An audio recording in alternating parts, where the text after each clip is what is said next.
Well, what's it to you? I'm Elliot P. Ness. Oh? And you're busted. Oh, an untouchable, eh? So does that mean you won't be wearing my high school sweater?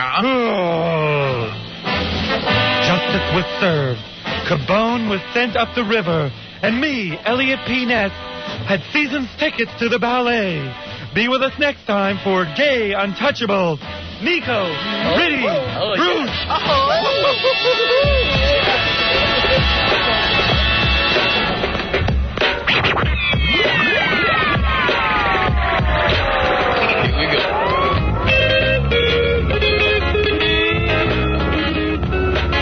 Spread your love and fly. That's right. Spread your love and fly.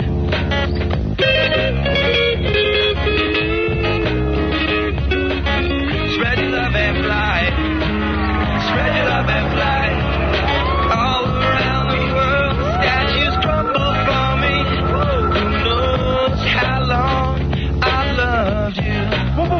What do you say? Everywhere I go, people stop and they see 25 years old. My mother, God rest her soul. Let me hear ya. I just wanna fly. Put your arms around me, baby. Put your arms around me, baby. Yeah. I just wanna fly. Put your arms around me, baby. Put your arms around me, baby. Yeah.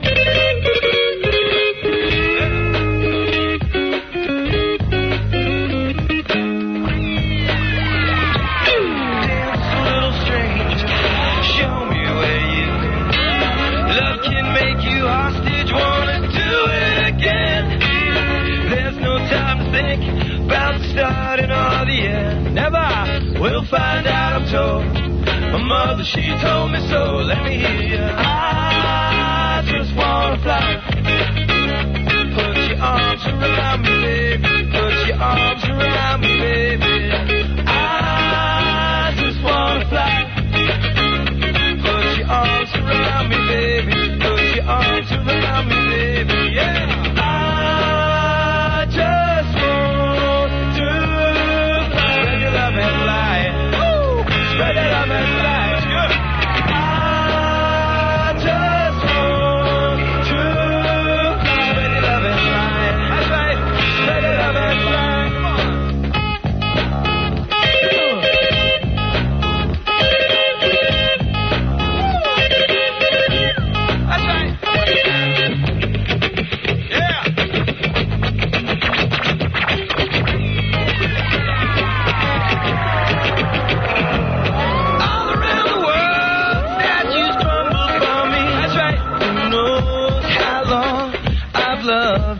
Imagine! Everyone I know's been so good to me. That's right. 25 years old. My mother, God rest her soul. Come on, yeah. I just wanna fly. Put your arms around me, baby. Put your arms around me, baby. I just wanna fly. Put your arms around me, baby. Put your arms around me, baby. Yeah.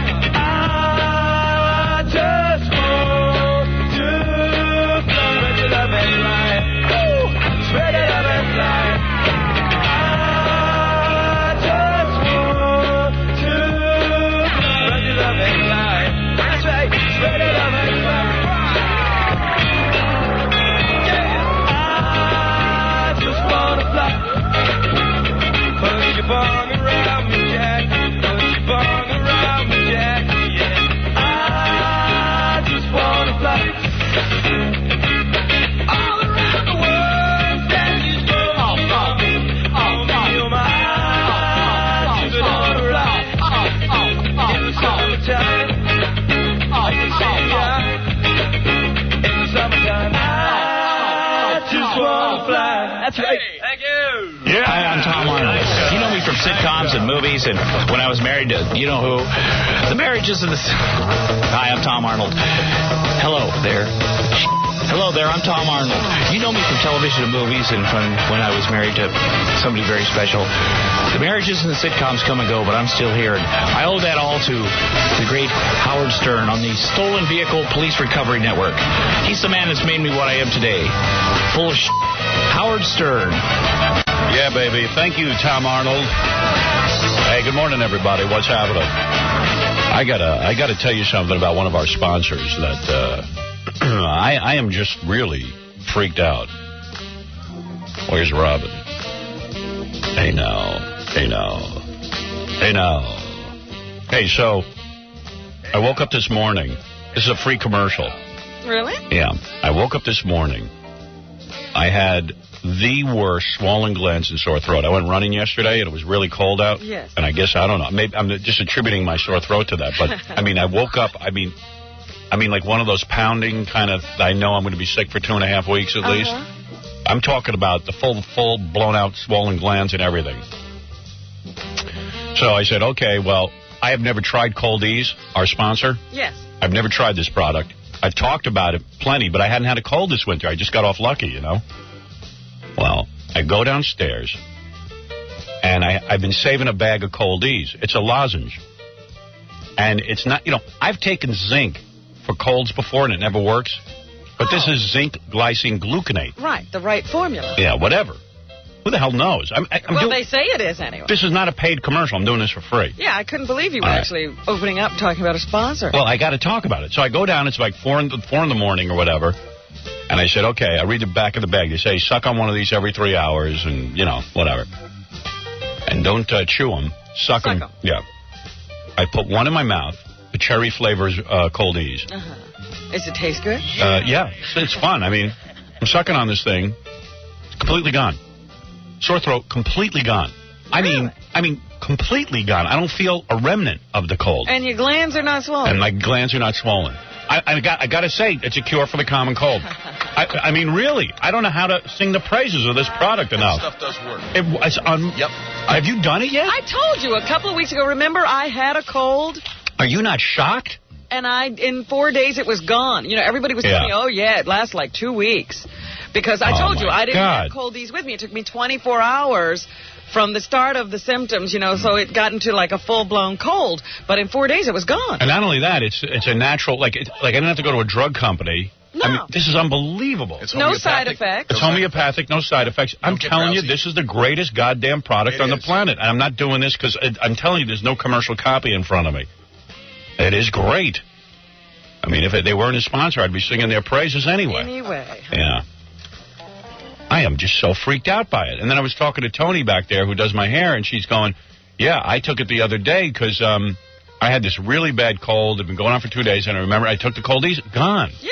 Wow. I mean, completely gone. Yeah, in one lozenge. I had one of those situations, too, where I really thought, I said, that's it. I'm going to get sick. And I figured, well, what have I got to lose? Right. That's how I was. I just said, well, I know I'm going to be... Started sucking them down. I swear to God. It wasn't as immediate as yours. I don't believe this. In one shot. The next day. Well, you got it right at the beginning. Yeah. Amazing.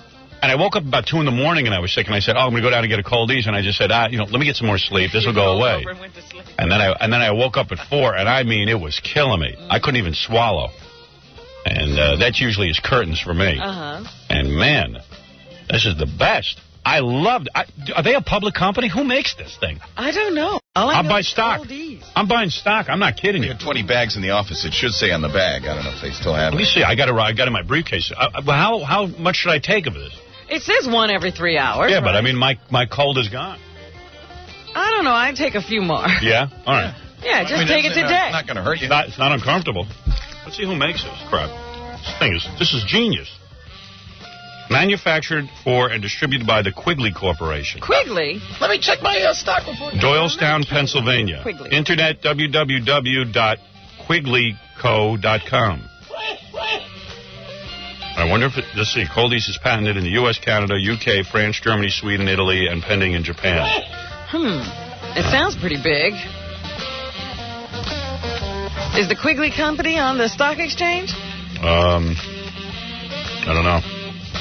I mean, I am just shocked. I swear to you, this is a true story.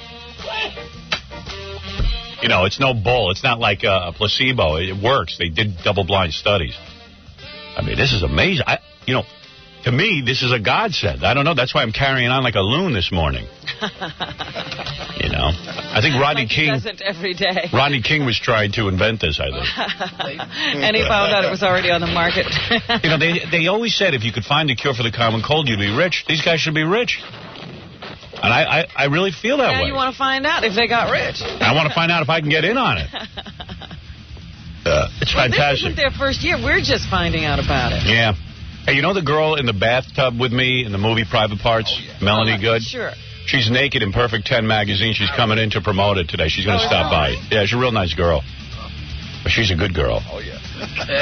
She was naked in my movie. And Perfect 10 is about what? It's a nudie magazine that only has girls who don't have breast implants. All natural. So she doesn't have breast implants? No. No, and in fact, she used to complain to me during the movie. She goes, it's not fair.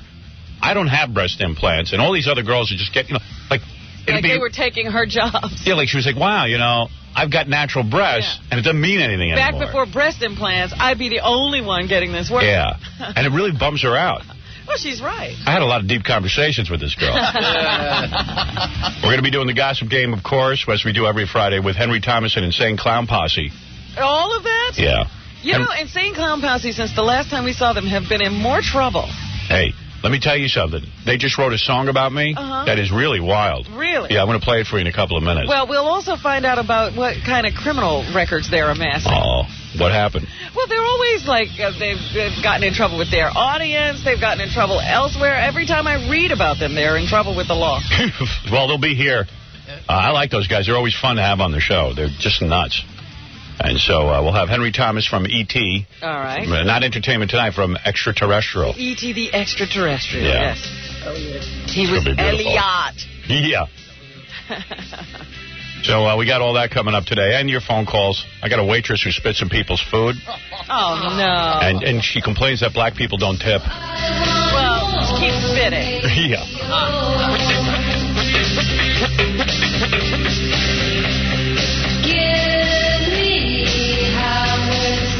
Hello, Mother Angelica. Where are you from? I'm from Pennsylvania. My name is Clow-eeze. And what is your question? My question is, would you spread for Baba Booey? Would you what? It's one of those bad calls again. What are you saying? I think so many of you out there are so sick. So sick. And you don't really realize how sick you are when you call this station and speak to me and my guests in an insulting manner. See? I think in your mind you don't know any better. And I hope and pray that you will look at yourself and think again of the dignity and love with which God made you, and that you are reducing yourself to an animal.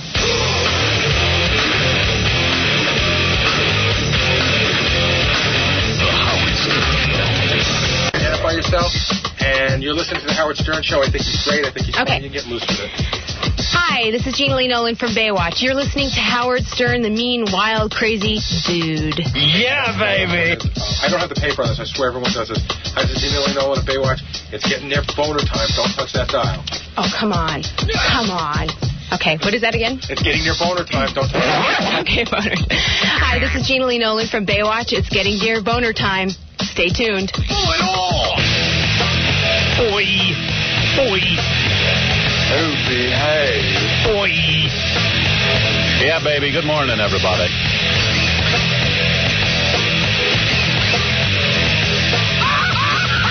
I was just going through the newspaper. I never understand how they write newspapers. You know, it's like they say, I see on the cover of the Daily News, Leonardo DiCaprio rules. That's what it says on the head, the banner line. Yeah. And so I figured, wow, Man in the Iron... Must be a great movie, right? Yeah, I figured Man in the Iron Mask must be a great film. And then I open it up and they give it 2 stars, and the other newspaper gives it 1 star. And I'm like, well, why does he rule? Yeah, I thought I'd seen another movie after looking at that headline. I know. Hey, you said it was bad? I said it was okay. It's not great. Yeah. Doesn't look great. I saw the trailer. I wanted to vomit. Well, you don't like period pieces. Nah, because it's so sloppy. Messy. Oh, sloppy. Jesus. Who has their period in those? All of them. David Bianaculi agrees with me. He saw the first opening season premiere of the Larry Sanders Show, and he says it's real good, and it is. It's real funny. It's Jon Stewart takes over for Gary Shandling, and he gets all insecure. You know, it's one of those things. It's real good. Right. He's the regular guest host or something. Yeah. He says it's just great, and this is Gary Shandling's last season. Why is he leaving that show? Because, I don't know. I mean, that's his thing, you know. He just, I don't know why. Starts the show and then quits. Sounds like it's too much pressure for him, but it seems like a real easy schedule. It's not even as long as the regular TV schedule. Yeah. And it's HBO. Yeah. I don't know. But he's leaving it. I guess he wants to do movies or something. He thinks he's an actor now. Oh, please. Yeah. But anyway. Look at Dennis Miller. And the weird, I know. Dennis Miller's in the worst movies. God, he'll do any movie. He even did that Tales from the Crypt movie. But the point is, comedians, you know, they just don't look like movie stars. Yeah. They're not leading men. They're not going to do that. Yeah, and even like the Saturday Night Live guys who are successful, they kind of have a good TV look. Right. It's weird. You know, they're not quite comedians. Yeah. They're actor comedians. Because, you know, David Spade is perfect on TV. Yeah. The screen is too big for him. You think? I think so. I always liked him with Chris Farley in those movies. Well, Chris Farley's huge. Yeah. I don't know. I always kind of dug it. Counterpoint. They say Dennis Rodman is dating Carmen Electra. I saw that. Yeah, hot and heavy. That makes me nuts. That girl likes black guys. Bad boys. Yeah, no, black bad boys. Well, bad boys, though. Yeah. I mean, she likes them bad. Yeah. I was saying, hey, you know, once I see that, I go, maybe I could get Carmen Electra. No, you're not bad and black. I'm not black enough. I think I'm black enough. I'm just not bad enough. I'm sort of a bad boy, though, aren't I? No, not like these guys. No? Yeah. You pale in comparison. Yeah, I guess so. I guess I'm not getting them. And, I don't know. There's a million things going on here. I just thought this was kind of weird. You know, there's a thing going on in California called pilot season. This is where every actor tries to get on a sitcom or, you know, one of these miniseries or dramas. Yes, they go out there and they do casting after casting after casting, and everybody's trying to fill up these pilots they're going to shoot to try to get on TV next year. Yeah, so I'm reading about some of the shows they're developing out there, and, boy, some of them sound weird. CBS President Les Moonves, who I know, because I've been meeting with him about doing a show, you know, whether we're going to do a show on Saturday nights, but he's back in this show called the Arsenio Hall Bounty Hunter Show. What? What's that? Arsenio Hall plays a bounty hunter every week, but it's a light bounty hunter, like a comedic bounty hunter. Does that sound weird? Yeah, I mean, doesn't it?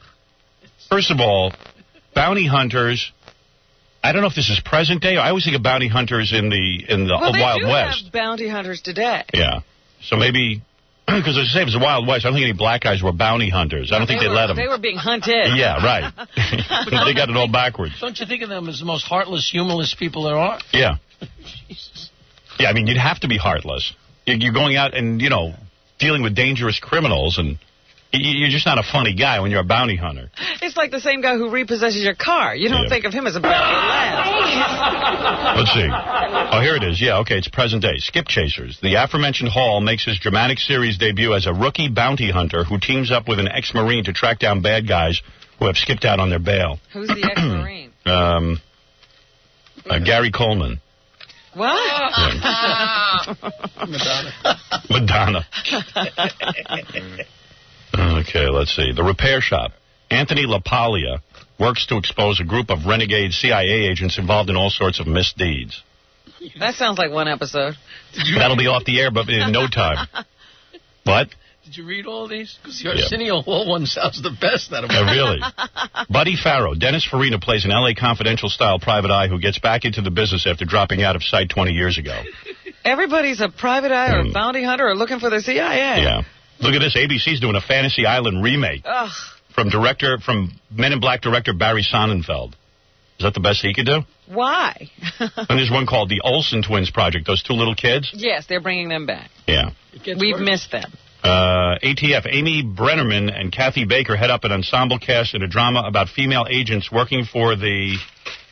Hold it, I got to get the next page. For the Bureau of Alcohol, Tobacco, and Firearms. Oh, my goodness. Yeah, I mean, I don't know. The next one's the worst one. How about L.A. Docs? Melanie Griffith's coming on with something called Me and George, a comedy starring Melanie Griffith as a publicist, single mom. Yeah, they're trying to revive her career in television now. Yeah. This is the funniest one. Yeah. The Mary Tyler Moore Project. Uh-oh. Has anybody seen Mary lately? Has not been fun lately. Yeah, right. It's kind of hard to laugh at Mary because it's kind of sad. You know, she's old. It's the same thing that happened to Lucy. Yeah. After a while, you know, it's not funny. Mary and Valerie Harper reunite. No. To play their Mary Tyler Moore Show characters again 20 years later. Oh. Luke Perry's got something going on. Ex-Beverly Hills 90210 star Luke Perry stars in a drama described as L.A. law in a Philadelphia sports talent agency. Oh, my. And the Nathan Lane sitcom, Oy vey. What's that going to be? That's, NBC hopes something funny will happen when the star of The Birdcage teams up with the producers of Frasier. They don't even know what it is. Hello, Frisco. They hope something funny will happen. They're just hoping something funny is going to happen. How about the Bill Bellamy Project, that guy from MTV? Yeah. Is he MTV personality turned film star? Really? Come on. He was in How to Be a Player. He's great.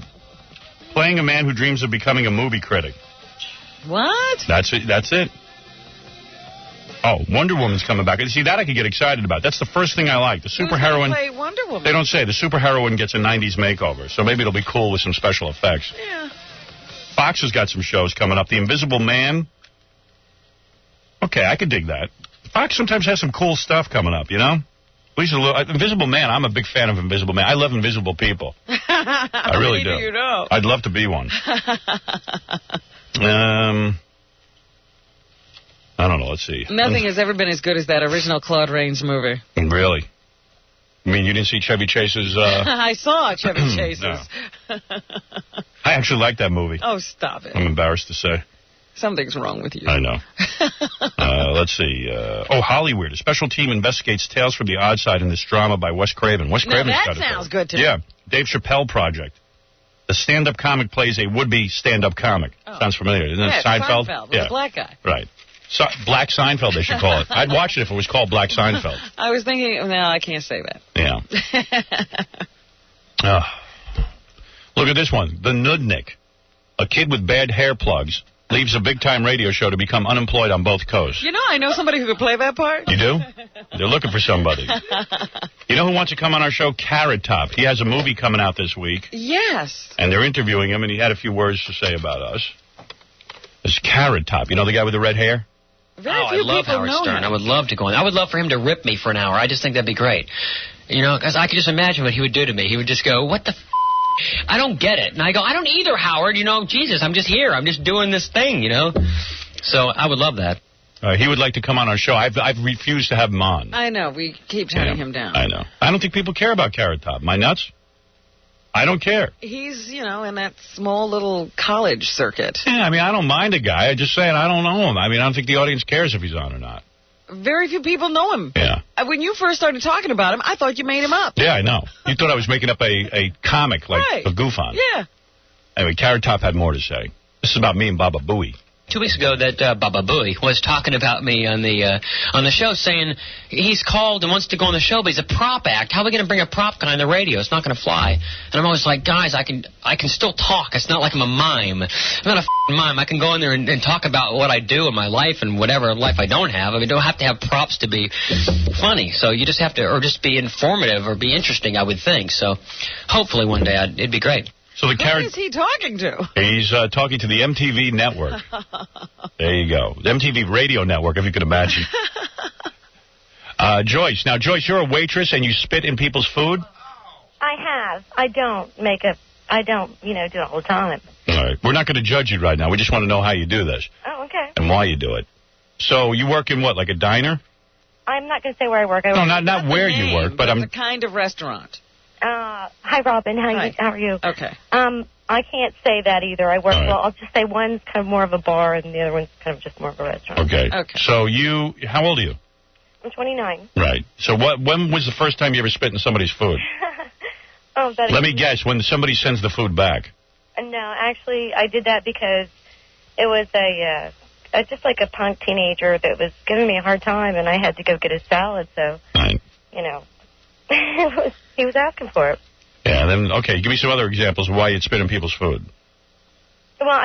Well, just because somebody yells at you and sends something back, I mean... Yeah, see? Something back. That's always the thing that gets them. If somebody sends something... I don't crazy. ever complain. Yeah, you know, my agent, I told him that we were at the hotel. I said to him, because he was sending stuff back, I said, don't send stuff back. Better to go someplace else. Yeah.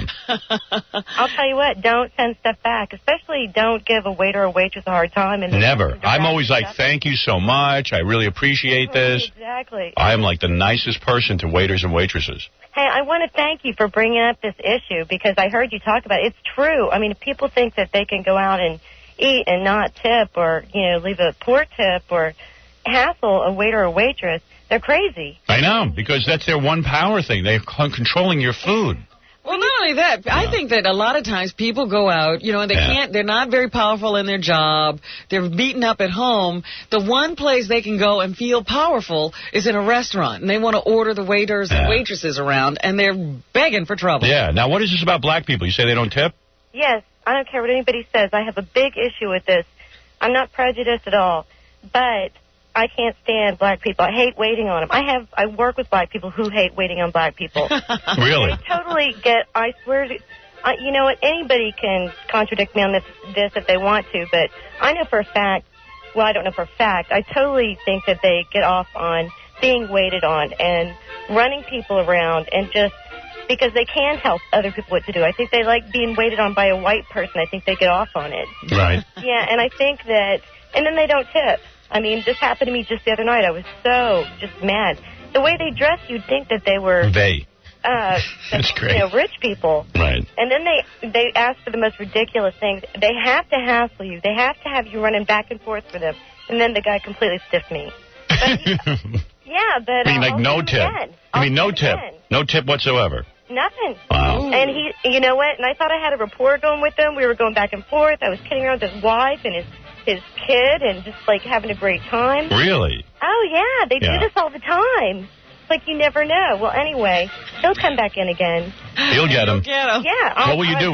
Will you spit in their food? Huh? Will you spit in their food? Sure. I'll do whatever I can. Wow. Anything I can, I will do because...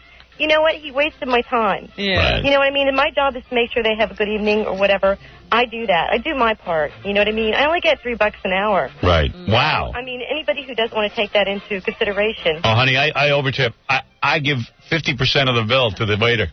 I swear to God, because I know what they're doing back there otherwise. Well, you know what? It's like, it's not just about serving the food. You know, it's like we got to stay upbeat and make sure they have a good evening or whatever. It always struck me as weird because, I mean, you know, it's like, on the one hand, what job do you know that anybody get? Tipping should almost be like sort of extinct. Like they should just pay waiters. Right, pay them what they deserve. But on the other hand, it's kind of like, well, that's cool because if a waiter does a really super job, they can make a really great tip. Right. What did he do? Stromboli. What did she say? A guy who did something in a Stromboli. A guy who, let me say, the guy who, hold on, honey.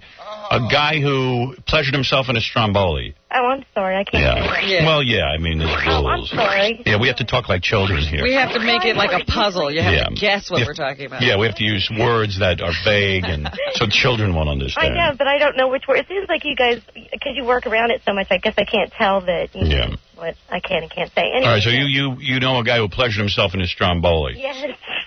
What is a Stromboli? I don't know. I noticed a that Stromboli is like a... Oh, gosh, the dough thing, I don't know. There's another name for them, too. It's like a, kind of like a wrapped-up pizza, dough pocket type thing. Why did he do that to some guy's Stromboli? The guy stiffed him. Really? Yeah. How did he know he stiffed him? Yeah, he hadn't gotten his Stromboli yet. Well, he had stiffed him before, and he remembered him. I'm also scared to tip too much, because then the waiter will go, this guy, hey, he's some rich guy. And he'll resent you. And he'll resent you and hock a loogie in your food anyway.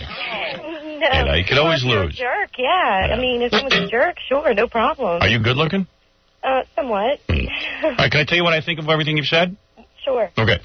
I think maybe the lowest thing you could do to another human being is mess with their food or try to hurt them in some way. Right. Physically.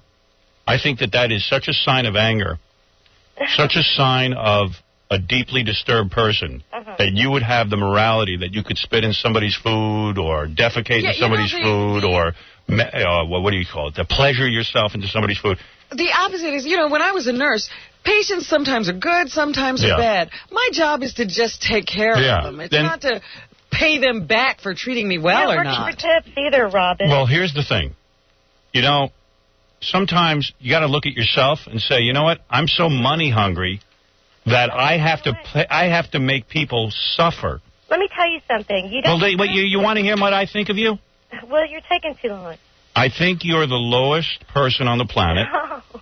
I think that there is no lower action than that, especially... Can I defend myself when you're done? There's nothing to defend. The physical... You know what? If somebody... There's nothing right about it. It's just like if somebody says something to me or says something to me that rubs me the wrong way, I don't take a baseball bat and hit him over the head. I just kind of say, hey, screw him. And if you don't like the money you're making, go do something else for Exactly. You really don't want to be a waitress. No, I don't do it all the time. I'm just saying I have. And wait a second, let me finish. Okay. You know that things balance out. Sometimes you get somebody who tips way too much.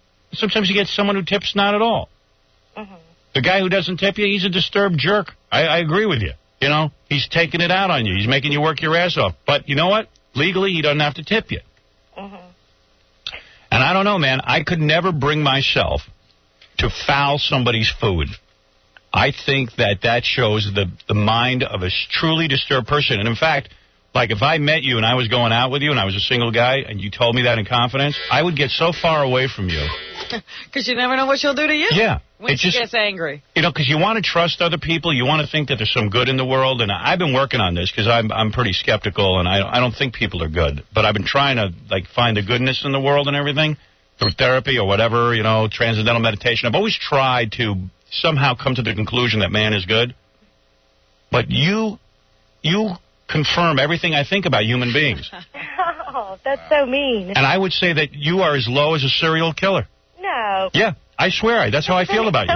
Okay, well, then so is every other waiter and waitress that I have ever That's what met. he's saying, yes. Yeah. I mean, also you want Not every waiter. No, I don't think every waiter and waitress does this. I don't. I think it takes a special human being who's able to clam in somebody's food. No, I worked in a huge restaurant. All right, so now that everyone's doing it, it's okay. No, I'm not saying it doesn't happen all the time, but if someone yells at you or gives you a hard time, whatever. Then, they're just... I've had people in my career yell at me. I mean, you saw my movie, Pig Virus. I should have taken a bat to his head, but I didn't. You know why? I got into the business. I knew there were going to be, horrible people. I knew there were going to be good people. Listen, though, you know what I mean? It's like if you give someone poor service, you expect a poor tip. I mean, that's fine. That's altogether different. Honey, I don't care if I was a waitress or a waiter. Probably in my case, a waitress. If I was a waitress like you and somebody gave me 0 tip, I'd be pissed. I'd be upset. But I would never spit in somebody's food. That's me. I couldn't bring myself to do it. I would take no pleasure in watching somebody eat my mucus. Oh, you haven't tried it. All right. Well, we disagree. Well, that's just how I feel. She doesn't even understand what you're saying. She doesn't get that she's a really angry person. No. And she hates people. Right. And that's why she's doing this. Yeah. And she's really miserable with her own life. No, I'm not. I'm completely happy with my life. You couldn't spit in people's food if you were. Yeah, that's what I'm trying to say to you. I mean, I think it's funny that they're that stupid that they would, ask me to go wrap something up for them. Yeah, because they trust you. You mean they're stupid because they trust you? Yeah, if they're going to yell at me. I mean, you don't yell at someone who's going to handle their food. All right. Don't ask them to do you a favor. I just think it's the lowest thing on the planet. You'll never get through to this woman. It's low. You're not alone. Here's a guy who's spit on people's pizzas. Who's this? I am? Hello? He's gone. Here, I'll give you another guy. You ready? Mm-hmm. Here's a guy, Joey. Here's a guy, Joe. He cut his pubic hair into food. Oh. All right, Joe? Hey, Howard, how are you? Now, why would you cut your pubic hair into food? A little prank, Yeah. Well, who did this prank get played on? Other students. Not in my particular class, but a different class. I was a food server for years. I worked in a kitchen. Mm-hmm. So that's why I'm kind of curious about you guys. Yeah, well, and I saw some things go on where, inadvertently somebody wasn't like somebody would sweat into some food or something like that. Well, no. I would take the pot and just throw it out because I just said, why should somebody have to eat that? I don't know. I have some compassion. I don't say I'm a very compassionate man, but I have compassion for what people eat. In any service industry, whenever you're taking care of other people, they are putting their trust in you. Yeah. you now, this was done deliberately, and it went on for weeks until finally they found out. Yeah. But nothing they could do. What did they do to you that you wanted to cut your pubic hair into their food? Nothing, really. It was Yeah. just, Well, and it see, I wasn't had just me. reasons It wasn't for what just I me. did. It was a Oh, you had reasons for what you did? Yeah. That makes it okay. Yeah. No. I'm just saying that I'm glad you brought up this issue because it is true. Anybody who thinks that they can go out and harass a waiter or waitress and then ask them to wrap their food, I see. How do we know that one day you won't wait for them to harass you? You just automatically start assuming that. Hey, never mind that. not, because it's Hey, my lady, job. I'm just saying that I don't care what somebody did to me. If somebody yelled at me, I still couldn't foul their food. That's all. I wouldn't do it. Harlan, you're on the air. Yeah, I totally agree with what you said about if there's something that you don't want to do, then get out of it. If it's not the right Is he a black guy? He probably doesn't tip. Yeah, but the thing about it is, like, He's sometimes pretty tight. people don't do that. But He probably runs waitresses and then doesn't leave any money. well, nowadays, if you were to spit in somebody's food or somebody were to catch you doing something like that, they're liable to come back in that restaurant and rip your head off. Oh, man, if I caught some bitch spitting in my food, I'd rip her guts out. Do you know how easy it is to do? Do you know how easy it is?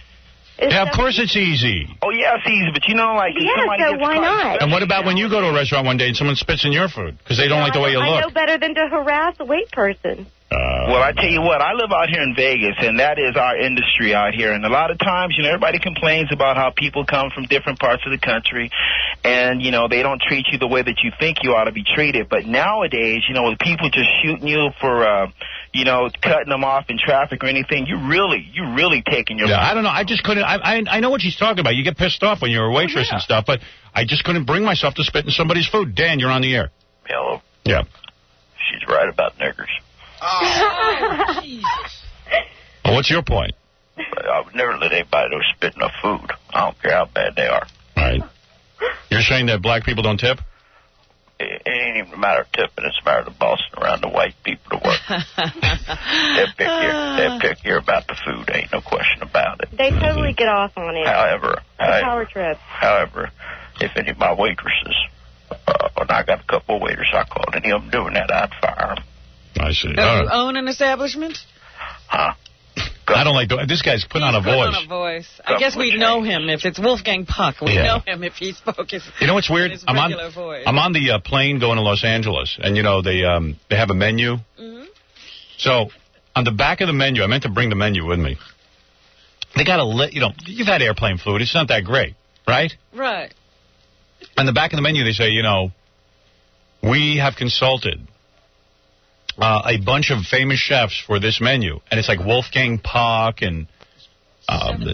Jackie and I were looking at it, like 17... I know, I've seen that before, too. Yeah, famous guy. And you go, the food ain't that good that they had 17 I wouldn't guys. put my name on that. Yeah, it's kind of weird.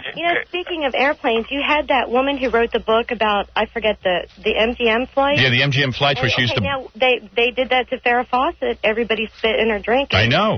I know. I didn't think that was good either. No, listen to me. But you know what? She was asking for I'm just telling you, for me personally, I couldn't bring myself, no matter how rotten the person was, to spit in their food. It would give me no satisfaction. But you would never do anything that you would be rotten and somebody would do that to you. That don't matter. No, hey, I'm telling you, I worked. In my opinion, you wouldn't. I don't think you would. Honey, I worked in the service industry for 3 or 4 years. Okay. Same as you. I'm talking about before I got on the radio. I'm telling you, my morals wouldn't allow me to spit in somebody's food. I was raised a certain way. I did that one time. No, you did it more than once. You've done other things. I did other things, yes, but I only spit one time. Yeah, what else did you do? Come clean. Okay, well, I used to work at this big, I don't want to say a chain, it was like a big steakhouse type thing, but if somebody gave one of us a hard time, we'd all stick our fingers in our mouths and pass our food around and fondle it. Lisa, you're on the air. You people are sick. You know why? I believe white people are sick. You know why? Why? Let alone spitting in somebody's food. When you people go out and kill somebody, you turn around and eat them. You eat them, you fry them up, you do all kind of crazy crap on people. You mean like Jeffrey Dahmer? Right, like Jeffrey Dahmer. Well, he's white, right? I'm glad black people think white people are crazy. I don't want to be associated with this person. He'll rob you. He'll rob you for your money, your gold. I mean, he has the common sense to rob you for something. But when a white person gets on you, look out. Because he will take you home, fry you up, and cook you. You people, am I right? Right. You know, I never cut up any Why do you do customers. these things? Why, white people don't have no. Black people kill for money. White people just kill for the pleasure. They kill to eat. I don't understand that. I don't kill. And another thing. Yeah. Your hair. You look like you got tumbleweed in your top of your head. Oh, come on. You know white people have better hair than black people. What's wrong with you? You always, when I see your show, you're always scratching yourself. I know. I do it all the whole show. I see you scratching under that underarm of yours. Yes, I do that all the time. What's going on? I don't know. It's like I don't know. I'm just sitting here scratching. He's got ticks. Yeah. You should take 3 showers a day or something. Do you think the E! Network would cut that out and not show me doing that? Cut around I think it's gross. They should cut it out. Of course. I look at you, and it's like, it's gross. It really is. Can I say something in my defense? I'm on the air. His all, out of whack, and I'm like, what's wrong with him? Can I say something? I've been told I have nice hair, number one, so I disagree with you on that. Number two, you're right. You're right. I do a 5-hour show. She doesn't think your hair is nice. You should do something with it. The new style now is the sleek look. I'm going to spit in your food. I called before to tell you to see if you can do the doobie. Have you ever heard of that? Do you tip waitresses? Excuse me? Do you tip? Yes, I do. You do? I do tip waitresses because it's only fair if she serves me. If I get served on time, if she's polite. You probably give 2%. No, I normally give like around $2-3. For how much? How much is your bill? What's the bill? What is your bill usually? My bill was $10. Oh, I see. Now, what if a bill was like $100? Oh, $100. If she was a good waitress and she served me, maybe $20. See, that's me. There's some people out there that are generous, that appreciate somebody doing a waitress job. Yeah, and by the way, just for the record. The meanest guy in my building, I give him conversation. Okay, can I tell you something? Yeah. Just for the record, because, I'm having a good time with you, but now you're getting on my nerves. Remember Colin Ferguson? Yes. He shot up a whole bunch of people? Yes. Not for money. Not for money. No, well, he was a black guy. And do you remember? He tried to talk in court like a white guy. Do you remember Wayne Williams? He was a sicko. He was a All right, thank you. Let's be realistic here. Been a couple of really wacky black people too. Hey, what are you getting defensive? Yeah, I gotta stick up every once in a while. You act as if white people need defending. Yeah. Well, next to that loon. All right, honey. So you spit in people's food. Go live with that. I couldn't sleep at night. Okay. That's all I'm saying. I'm just trying to be honest with you. I'm just telling you, I could not sleep at night spitting in anybody's food. Well, I only did if they're asking for it. I know. You don't get my point, do you? No, I get your point, but... I'm not the judge and jury. I'm just telling you that... you have a code of ethics. Yeah. And you would not stoop below your own code of ethics no matter what anyone else did to you. Right. Well, you know what? You don't have one. You don't have a code of ethics. You can say I don't have a code of ethics. You can say it about every other waiter and waitress. What is it? Tell me something. After you spit in their food, what do you think in your mind? How does that give you satisfaction? Because they're eating your spit? I watched them do it. Because you watch them. You watch them as they eat it. No, because he was a jerk. He was a total jerk. And now, so instead of standing up for your rights, all you do is something under... You know what you remind me of? Like the Unabomber who used to send letters to people and blow them up. You're no different. Or a guy who bombs an abortion clinic because yeah. he doesn't like abortion. Doesn't matter. He's blowing up people. Okay, well, you know what? What do you think of people? Okay. What do you think of people who bomb an abortion clinic? I think that's wrong. But they don't like people who commit abortions. So what's wrong with it? They had it coming. They had it coming to them. Well, I still want to thank you for bringing up the issue. I think it's important that people do know that you shouldn't hassle people who handle your food. All right, honey. I'm not saying I make it a habit. All right, you're too dumb. I can't keep talking to you. Okay. All right, you're just not getting it. Hey, Van Halen's coming in next week. They're going to be doing some live music for us with their new lead singer, Gary Cherone. And also, Willie Nelson's going to perform with the Losers. That's my band. Well, that's, I don't know what he did in his life. Hope will be here, who got the free breast implants from us. Today's show, we got Melanie Good from my movie, The Girl in the Bathtub with me and Fred. Yeah. She's in Perfect 10 magazine naked. And she'll be talking about that. Also, we'll be playing the gossip game with the Insane Clown Posse and Henry Thomas. Insane Clown Posse's out of their minds. They are. These guys, they wrote a song about me, but listen to the premise. They wrote a song, they're from Detroit, and the song's premise is that they met me in Detroit, and I was a serial killer, and they were serial killers. And when we killed about 50 or 60 people together, yeah. This is the premise of the song. This shows you how wacky they are. Well, you see what they say about white people. Yeah. So we killed like 50 or 60 people together. And then when I got on the radio... you cleaned up your act? No, that I should be good to them and help them because, after all, we were serial killers together and we protected each other's secret. So all of you are out of the serial killer business now? All of us are out of the serial killer business. I'll play you a part of it, okay? So you understand the... No, I have no clue what you're talking about. All right. Together, we killed about 50 until he got a radio job in New York City. Good luck, a handshake on the curb. Oh, about the killer thing, mum's the word. Years later, I'm trying to make it in hip-hop. But every damn record that I make is a flop. And here's how it's faced everywhere I turn. Movies, books, Stern. Damn, he don't even know his friends anymore. We used to kill people together. Oh, and that's what I called them. Ring? Suppose I go to the press with the killer thing. No, you wouldn't. Besides, you can't prove me. Videos, pictures, come on, home movies. Howard, I can take you down and you know this. What do you want from me? Famousness. Put us on your big radio show and play my LP and tell him you love me. We made a deal next day and he did it. Next thing you know, we went gold in a minute.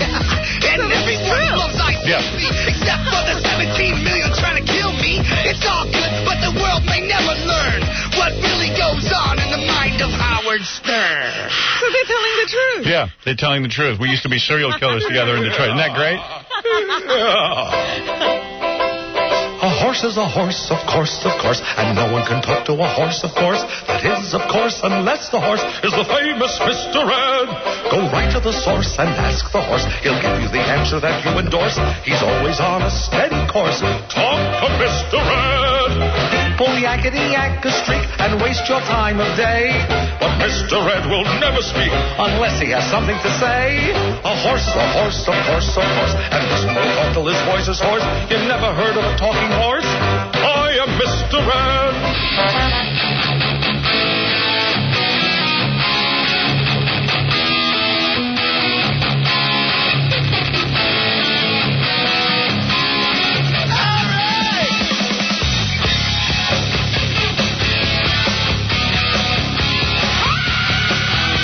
The Howard Stern Show.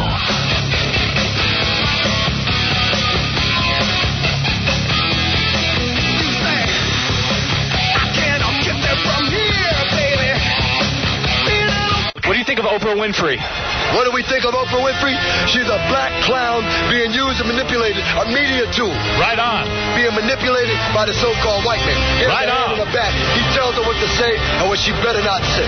And because of this, she is duly compensated with $200 and $300 million a year. But she's against her people. She's not for her people. And she is a media tool being manipulated by your people.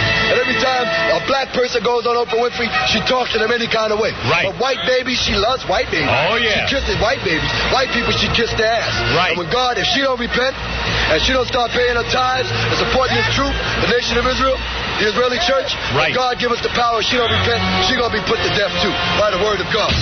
I got to agree with that. You know, they want to do the show again. Those guys? Yeah. Yeah, they're good. I'm getting them back on. We'll get them back on next Friday. All right. Get them in for the game. Fine. Yeah. Hey, guess what? High-pitched Eric finally got laid. How'd you get a girl? Hey, Howard. Hey, high-pitched Eric. How are you? Okay. I got a girlfriend. You do? Yeah. How did you get a girlfriend? Someone hooked me up with her, a friend of mine. Really? Yeah. Is she good-looking? Not really, but... Hey, speaking of good-looking, Melanie Good's coming in just a minute. I'll tell you all about that. How many times do I walk out to go meet a guest in the green room? I know. I wondered why you were in the hall. I was out there rapping to Melanie. Twice. Well, we did it twice. No, I went out once. Twice. What's twice? I went to the bathroom once. I thought he must be meeting with the E crew because of something, and then all of a sudden he comes walking out of the green room. With a big smile on my face. I love her, man. I did a scene with her in the bathtub. I am. I want to be alone with her. She looks beautiful, too. She's wearing a mini skirt with a little tiny top. It's great. She did the bathtub. Her hair color. Yeah, she looks great as a blonde. She did the movie with me, and she is in the bathtub with me and Fred. And she's a very good girl. Memorable. She's a very good girl. She is. But all right, enough of that. We'll get her in a second. But High Pitch Eric, you got laid. Yes. All right, who is this girlfriend? Her name is Danielle. And you're telling me a friend of yours said her, and she's good looking. Oh, well, I wouldn't say that. I wouldn't go that far. Right. She's, let me describe her. All right. She's 180 pounds. Oh, really? Yeah. 180 pounds. How tall? About 6 feet tall. 6 feet? 6 feet tall. Oh, that's not so bad. 180 pounds. Yeah, it's built like a guy. Right. Does she have breasts? Kind of. But they're not really good looking. Right. The breasts aren't good looking either. Right.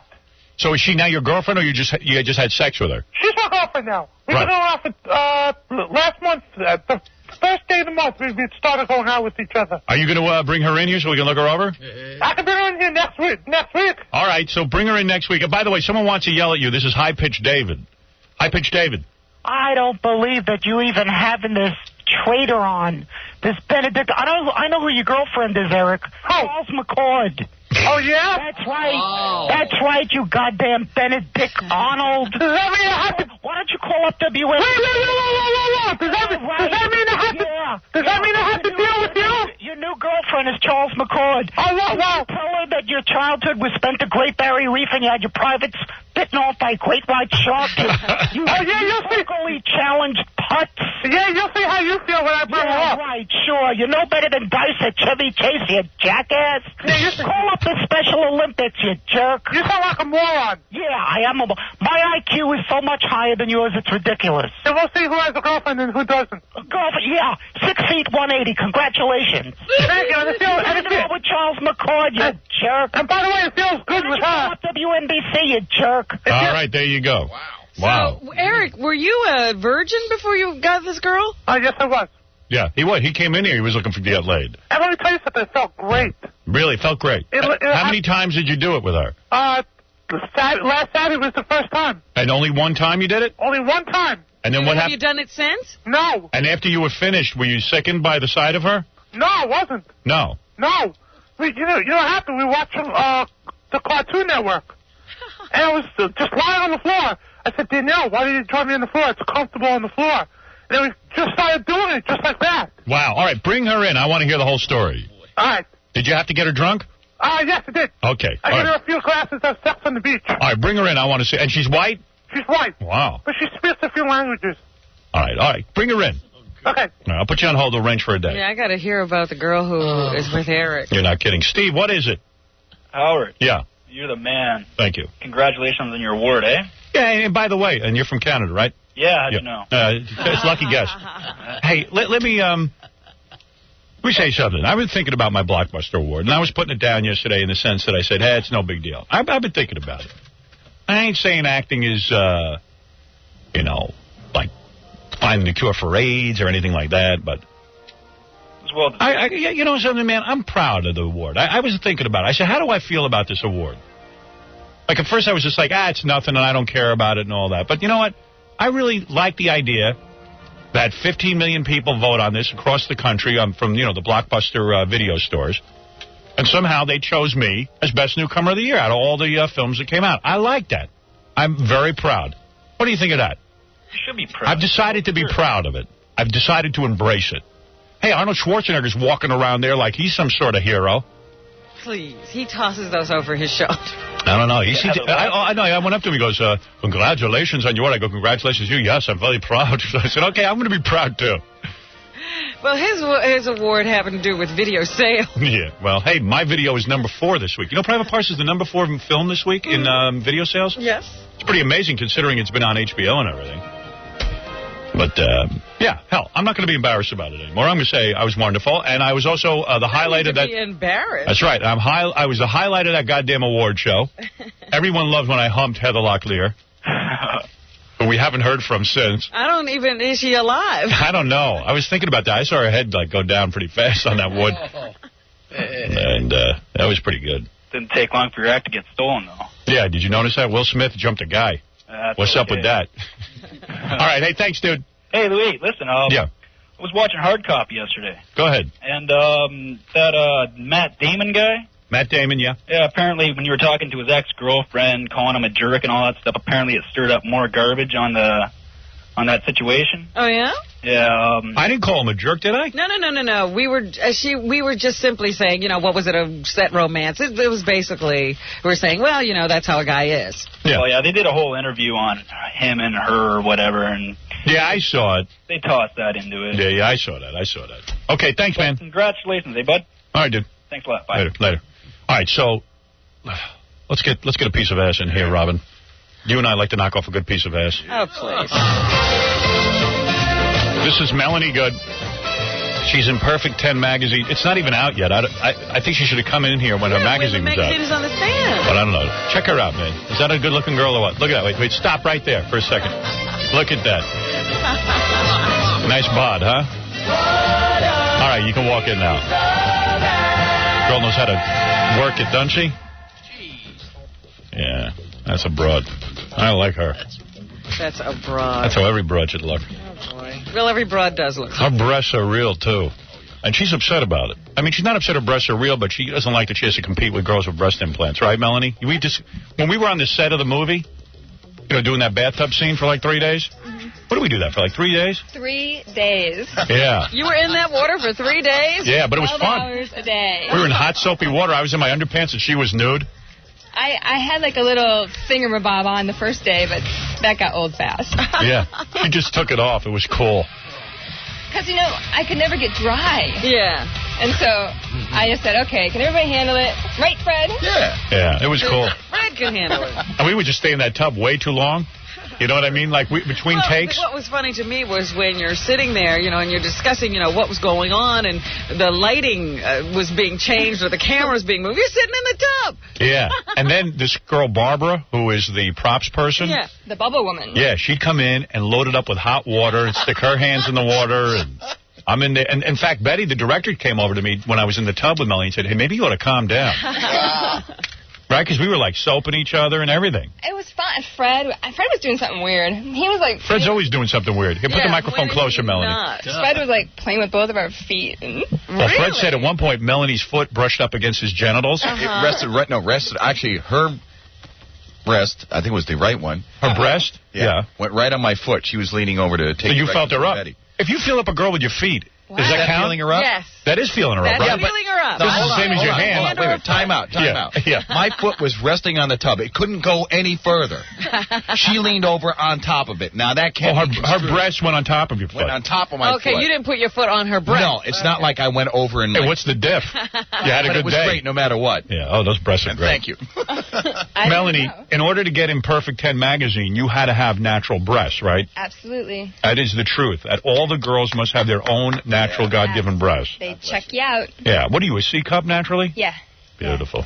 You should be very proud of that. Thanks. And you're here to say that, you've said this to me in private, it's not fair that...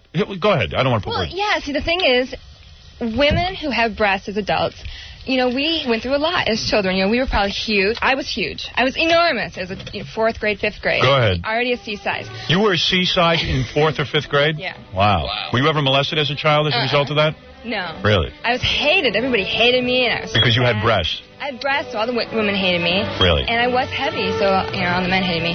Anyway. You were heavy? I was. Really? I was huge. But yeah, see, we paid our dues. So we should be able to have breasts now and treat them with respect, and we should flaunt them now. No, what you're saying is, though, wait a second, you're off base here. No, what she's saying is that she paid for those breasts with sweat and blood, and people who just go to a doctor and have things shoved into their chest are cheating. And isn't it true that, think about it for a second.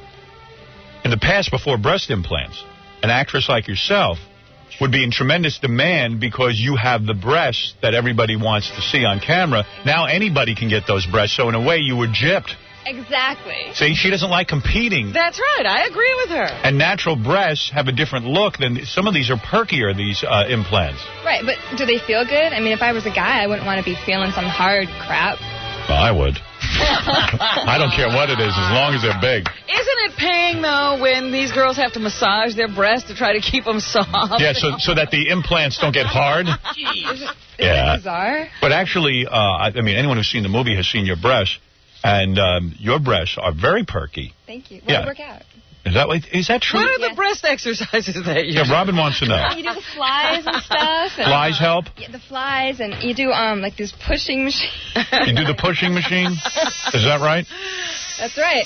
And there's lots of things. When you do the pull-ups, Yeah. With that weight on your feet. Yeah. Oh, yeah? The pull-ups help the breast? Well, look at those things. They're beautiful. I just thought it was genetic. You're a young girl. That's what I figured does it. But also, women shouldn't be under the kind of pressure of all these women who have implants, you know, all these famous women with implants, yes, they're being considered perfect. I think that's too much pressure on middle America. I really do. I don't think women in Nebraska should feel that they have to have breast implants to be sexy. Oh, I do. I do. I'm telling you. Howard is against you. All right. Hey, since we have Melanie here, and she's promoting Perfect 10 magazine, which she's going to be in, but you're not in this month's issue? No. The magazine is actually premiering on the 16th, so we're having our big breakout party on Monday. Right. So I'm not here for that. Right. And my issue won't be out till summer. Right. Oh. See? You can't see her till summer. Wow. But I'll be around. Oh, yeah, listen, you're out there doing your thing. You're not wearing a bra today with that dress, are you? And are you wearing panties under your dress? Oh, yeah. Oh, you are? I am. Hey, now. This girl looks good in a pair of panties. Remember the scene in Private Parts? Think back. She strips down, but you see in her panties. Right. Like a thong. Mm-hmm. And then your thong comes off. Yes, it does. Were you nervous being naked in the movie? No, because I was so wrapped up in the part. Right. You know, I mean, my job was to seduce you. Yeah, and you did a good job. And so I'm going to do everything I possibly can to seduce you. And, you know, naturally I would take off all my clothes. Right. And since you got a good body, what do you care if you're naked, right? Yeah, and it was such a funny scene, you know, such a voyeur scene. Right. Did you fart in the tub that day? No. Because I thought some of those bubbles man-made. Yeah, I thought maybe it was Fred. I thought it was either you or Fred who would cut the cheese in there. I thought it was her. I wasn't really sure. Oh, you guys. Hey, there's a guy on the phone says he has Private Parts trivia. As long as we have Melanie here, we might as well see what the hell that's all about. And you can look for Melanie in Perfect 10 magazine this summer. This summer, yeah. It debuts nationally on Monday. You know that that magazine really hasn't been available? You're kidding, because we've had other Perfect 10 girls in here. It's a real good magazine. Hey, what was this? So, some of the bookstores and stuff won't carry it because Playboy and stuff is in there. They have a hard time getting distribution, right? Yeah, I don't know what their deal is. We just got thrown out of Crown Books. They won't carry us at all. Really? Yeah, and it's such a classy connoisseur magazine. It's really for the elite kind of male who wants to look at beautiful, sexy women. That's me. I'm an elite male. I would say that's for me. And you know what's so interesting is that now, instead of the fake breasts, every woman is different. It's like Playboy was back in the 70s. You know? Every woman in there has real breasts, Robin. And they're different. And they're different. I like that. Yeah, baby. I sure do like it. How tall are you again? 6 feet? 5'11". 5'11". Beautiful. Perfect girl for me. Exactly. I love doing the scene where the first time I met Melanie. It's your favorite scene, isn't it? It is my favorite scene, and I was aroused through the entire scene. Was I not? Woo-hoo, I did my job. Remember when I got out of the tub every time we did a take, and I was bent over? Everyone said, "Hey, that's good acting. You're bent over." It's like you're aroused. I go, "I am aroused." I was aroused. How could these actors not be aroused? That was so fun, though. Oh, baby, I wish we could go back and shoot that scene again and get it right. There's things I need to correct. You didn't do it right yet. I didn't do it good enough. That was fun. I'd go back and do it again, too. Oh, baby, let me tell you something. You know what? You should have brought in a tub today. Yeah, why didn't we bring in a tub and recreate that scene? Oh, man. Einziger, get a tub in here immediately. I'll strip down. Done the whole interview. Yeah, I'm in a lot better shape than I was for that movie. Get a kiddie pool. That's good. Oh, man. Next time you come in here, we'll get a tub. All right. And we'll do the scene again. In fact, it might not even be during the show. Eric. Or Will. Who is this, Will? Yeah, this is Will. All right, go ahead. Give me some Private Parts trivia. Okay, this, congratulations on your award, by the way. Thank you. So in light of that, this applies to all aspects of Private Parts. The movie itself, promos, TV ads, trailers, everything. Melanie, did you watch the Blockbuster Awards the other night? I did. I saw you. I was jealous. When I humped Heather Locklear? Oh, yeah, I was jealous. Well, hey, listen, at least I wasn't in the tub with her. Although, that was afterwards. I went over her house and got in the tub with her. Bathed her, yeah. Yeah, go ahead. Give me some. All right, give me some. All right. During all that, what I just mentioned there, you used 2 operas, or parts of operas, called arias, each about a minute and a half. On the soundtrack? Yeah. I hear that. I don't know the name of those operas. I don't either. I was going to say, I know them very well, but I don't know the names. One was in the promo. And right, one was in the promo and one was in the movie itself. And now I see those. I hear that song on every TV commercial now. But they've been using those, so those songs get used a lot. You know what song? Other commercials, too. You know what song? Movies, too. You know what song we use in the movie that I hear a lot on a TV commercial now, too? What? I know a place when I'm in the black community, you know. Oh, yeah, the Staple Singer song. Yeah. I know a place. That one. All right, well, don't ask me the name of those, because I don't know it. All right, you want to know them then? Okay. Yeah, why don't you tell us? Well, the scene in the movie where Carol Alt's breasts were becoming bigger in your mind, that was from Lock Me, and it's used in British Airways commercials, and it was also used in True Romance when Christopher Walken was telling how Southern Italians are really black people. Yeah, that's a great scene. Yeah, and it was the same. I remember once you played that and you said how much you liked it. Right. That opera. And the other one was during a promo commercial, an ad, where you were sort of doing a parody on foreign movies, and then interspersed it said "See It Twice" and big boobs and things like that. All right, move on with another one, man. You're getting into too much detail. Right, I'm just saying that during that promo you played a part from an opera called Lo Wally. The Waldy? Lo Wally. All right, whatever. I don't care about operas. They're a terrible name. All I know is Luciani Pavarotti can barely walk. They got pictures of it. They got him in the Luciano. They got him in the Daily News. The guy's so fat now he can't walk. He's in danger, in great danger of just dropping dead in a second. So what they do is they go around with a camera and they just videotape this guy trying to walk. I know. I mean, they keep promoting that he's going to be in some opera here or there. The man can't get there. He's camped out at Burger King. Although a buddy of mine went to the opera the other night, my friend Pat, and he said he saw Luciano Pavarotti. The guy was great. Oh, yeah, he is. Does he move, or do No. they put him in one spot on the stage? No, he stands there. Once he gets there, he's there. That's not acting. Yeah. Why am I talking opera and I got Melanie here? Let's talk breasts and the first time she had sex and all that other stuff. All right, just give me one more question so I get back to Melanie. That was it for the operas. All right. I just wanted to know, and F. Jackie Screensaver. All right, thank you. I'm with that. Anyway, so Melanie's here. Melanie Good, of course, who was in the bathtub with me and Fred in the movie Private Parts. It was my favorite scene to shoot. Because I did enjoy doing the scenes with my movie wife and stuff, but... Yeah, but she never got naked. And Melanie was, like, naked in the tub. I was a seductress, though. I was seducing you the whole time. Baby, you sure did it. You were seducing me on and off camera. All right. She was going for it.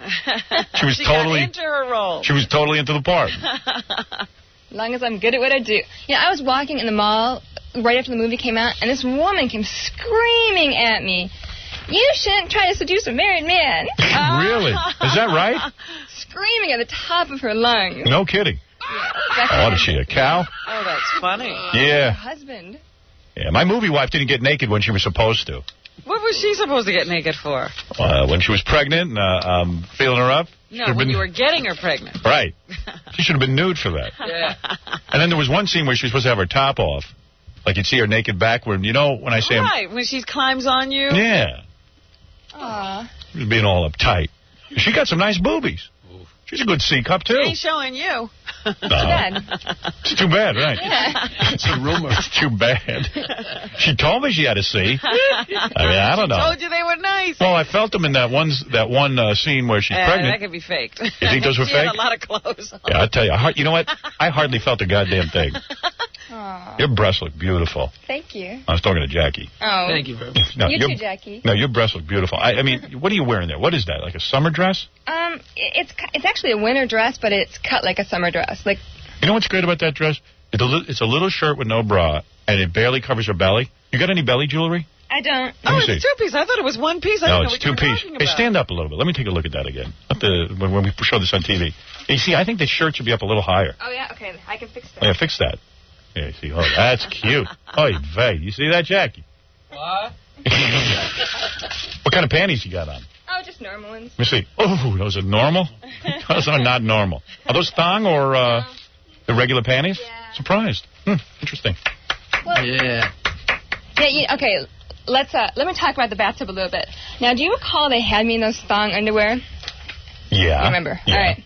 Now, Robin, I don't know if you're aware of what actually can happen after you're wet for 12 hours when you have G-string underwear on. Oh, really? You got a rash? I was cut in places that you don't even want to know about. Really? You had a diaper rash? No, not she a had rash. like a cut, because the string gets wet and it can irritate the skin. It cut into your buttocks? Oh, yes. No kidding. Oh, man. I would have kissed it and made it feel better. Oh, my God. Yeah. You know, it was bad because it was so tiny. And my skin was wet for 12 hours. Yeah, so your skin's more delicate at that point, too. Oh, yeah. You poor girl. And ever since then, I have not worn G-string underwear. Is that right? You ruined her for G-string. Well, wait a second. Cheese slice. The cut, though, has healed, has it not? Yeah, but You're paranoid. Yeah, I have some kind of panic now. See, she could sue you. Right. You have made her afraid of the That's phone. true. You would have an incredible lawsuit. I would take that one to the people's court. That'd be pretty cool. Your Honor, I haven't been able to wear a thong. I'm totally traumatized from making this film. You see what happens? So you're telling me that, but in other words, you didn't wear a thong that much. The first day. Oh, you wore that in the tub? That's why I lost it after that. Oh, you did? She was already in pain. Wow. Oh, that's the real reason. Oh, that's the reason you lost the thong.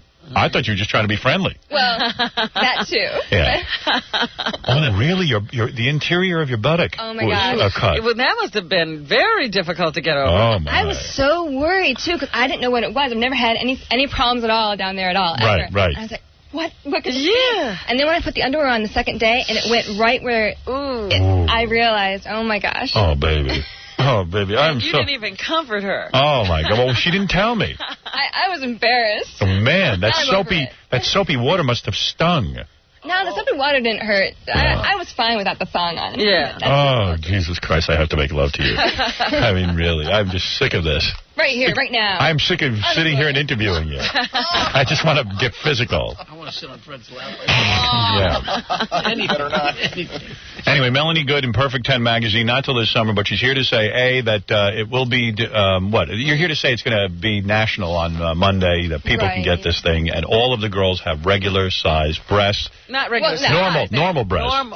Real breasts. Implants. Oh, Jesus. Get that right. I don't know. I'm dizzy. Oh, goddamn dizzy. Insane Clown Posse's coming in. I heard you ran into those guys in the green room. I hear you. They scared me. Yeah, they are scary. Yeah, Insane Clown Posse, and also Henry Thomas, who played Elliot in E.T. Yeah, he's all grown up now. Yeah, wait till he sits with the Insane Clown Posse. He'll want to be a child again. Yeah, we're going to play the... the Mike Walker game. Hey, Melanie could play, too. You want to play? Sure. I can play, yeah. You would like to play. We got enough chairs? I think so. Yeah, I'd like to play with you. Oh! We have enough chairs. Build her a chair. Derek, you're on the air. Go ahead. Hey, congratulations, Howard. Thanks. Hey, got a question for you. Think Richie Sambor is going to come after you with his guitar and beat you over the head that you molested his wife? I was thinking that, too. I wondered how Richie took all of that. Well, that's what Heather said to me. I saw her backstage, and she ran away, and then she said, wait till my husband sees this. Oh, boy. He was just on last week, right? Yeah. And Howard told him, how he felt about his wife. I do. I feel very strongly about Heather. Like a beautiful woman, you know what I mean? I think Richie's pretty mature. I think that... You think he can handle it? Yeah, I do. I give him a lot of credit. Yeah, guess what? A guy jumps on top of your wife and gangbangs her. It's no big deal. You don't mind that. No, I don't mind that. It's no big It wasn't Tommy Lee, right? Yeah, I dry humped her, though. I did. I really did. I was aroused during that. Because Robin said to me, were you aroused? She knows what question to ask. I said, yes, I was. Because you stayed there an awful long time. With you, it doesn't take much. Did you notice I watched it last night, and I saw it for the first time. They cut away.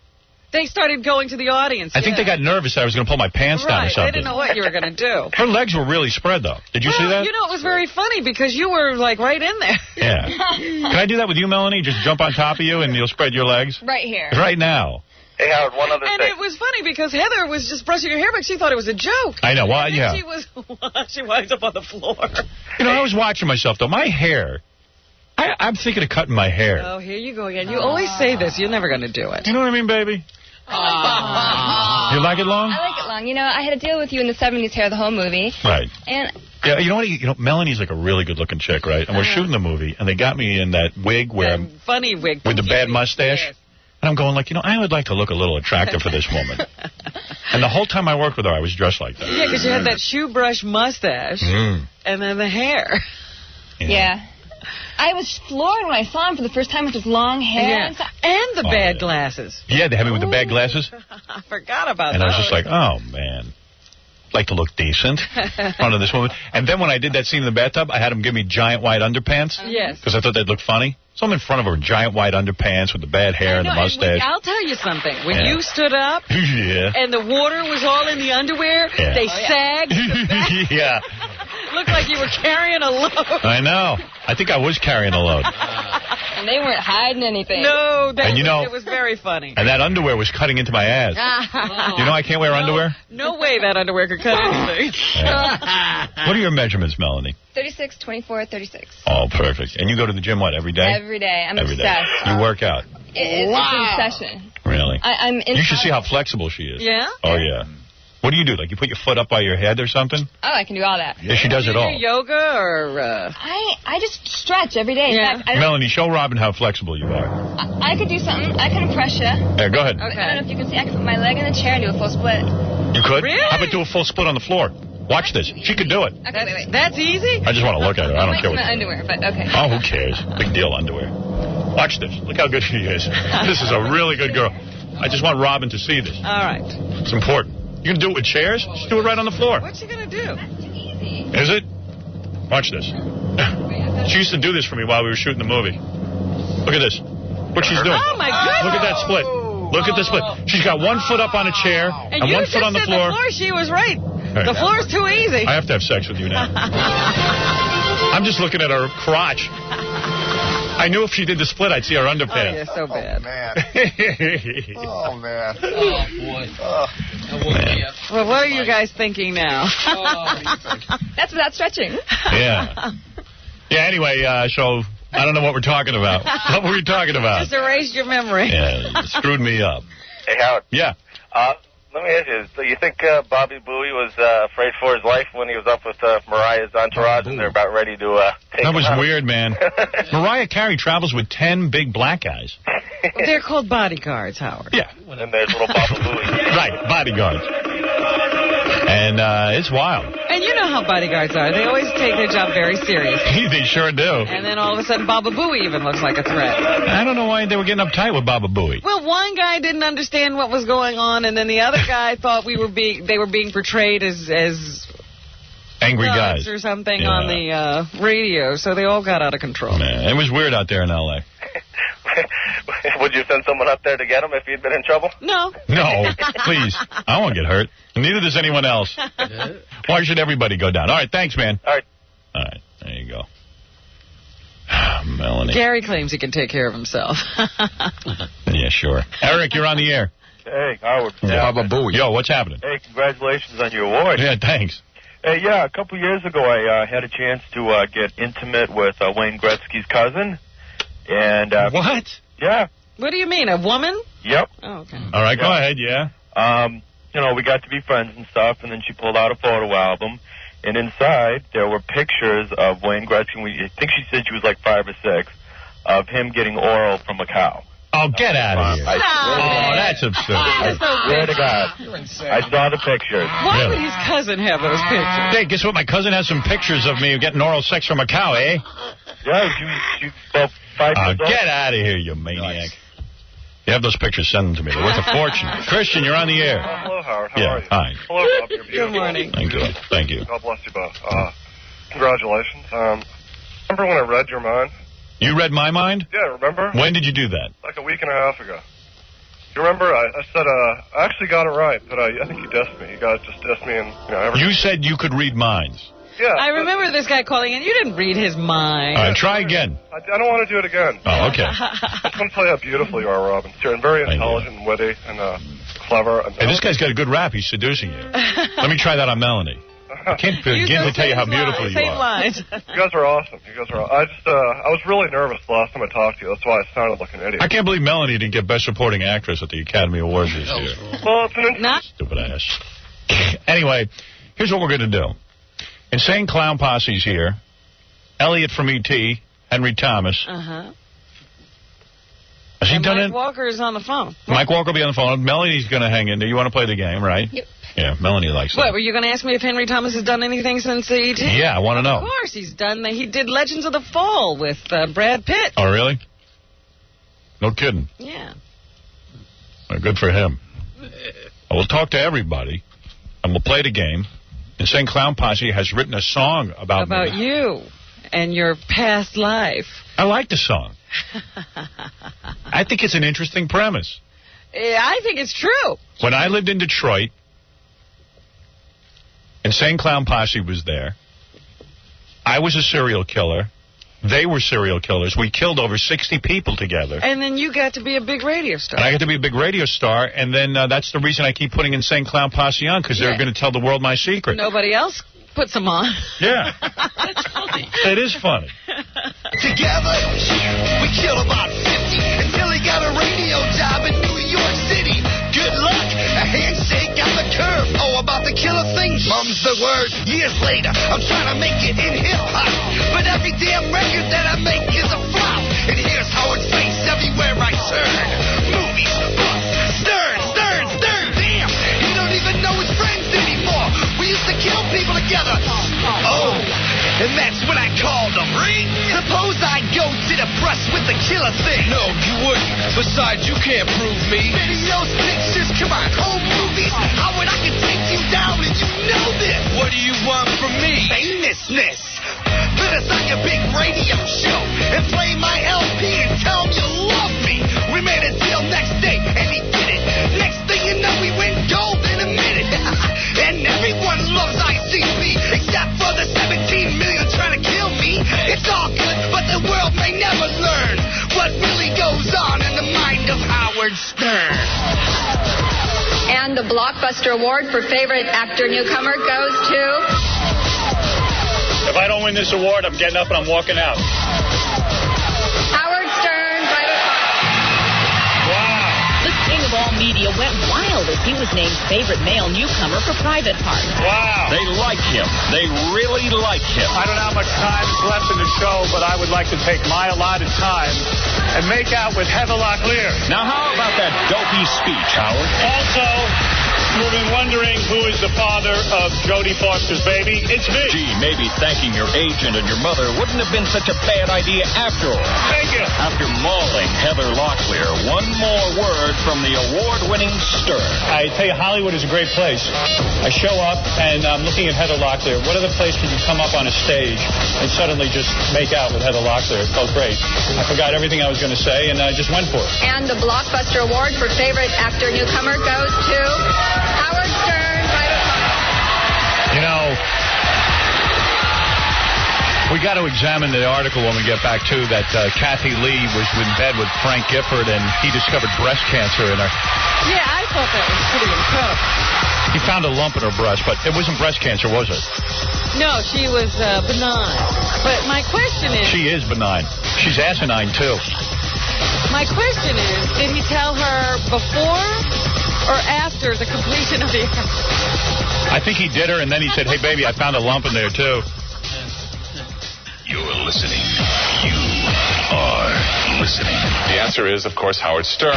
You're listening to The Howard Stern Show. It's not going to solve the problems of the world, but it'll make you laugh for a few hours. Howard Stern. Radio personality whose humor is most often crude and vulgar. Howard is not only this country's top jock, he's now one of this country's top authors. The Howard Stern Show.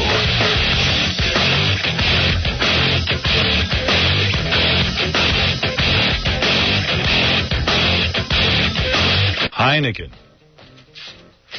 Drink it all, Melanie? I don't drink beer. You don't? I'm sorry. But if I did, I'd drink Heineken. Oh, I bet. Oh, yeah. Robin, I've been known to drink a little beer, and when I do, I drink Heineken. You know I do. Of course you do. You want the best. Right. Why is it so good?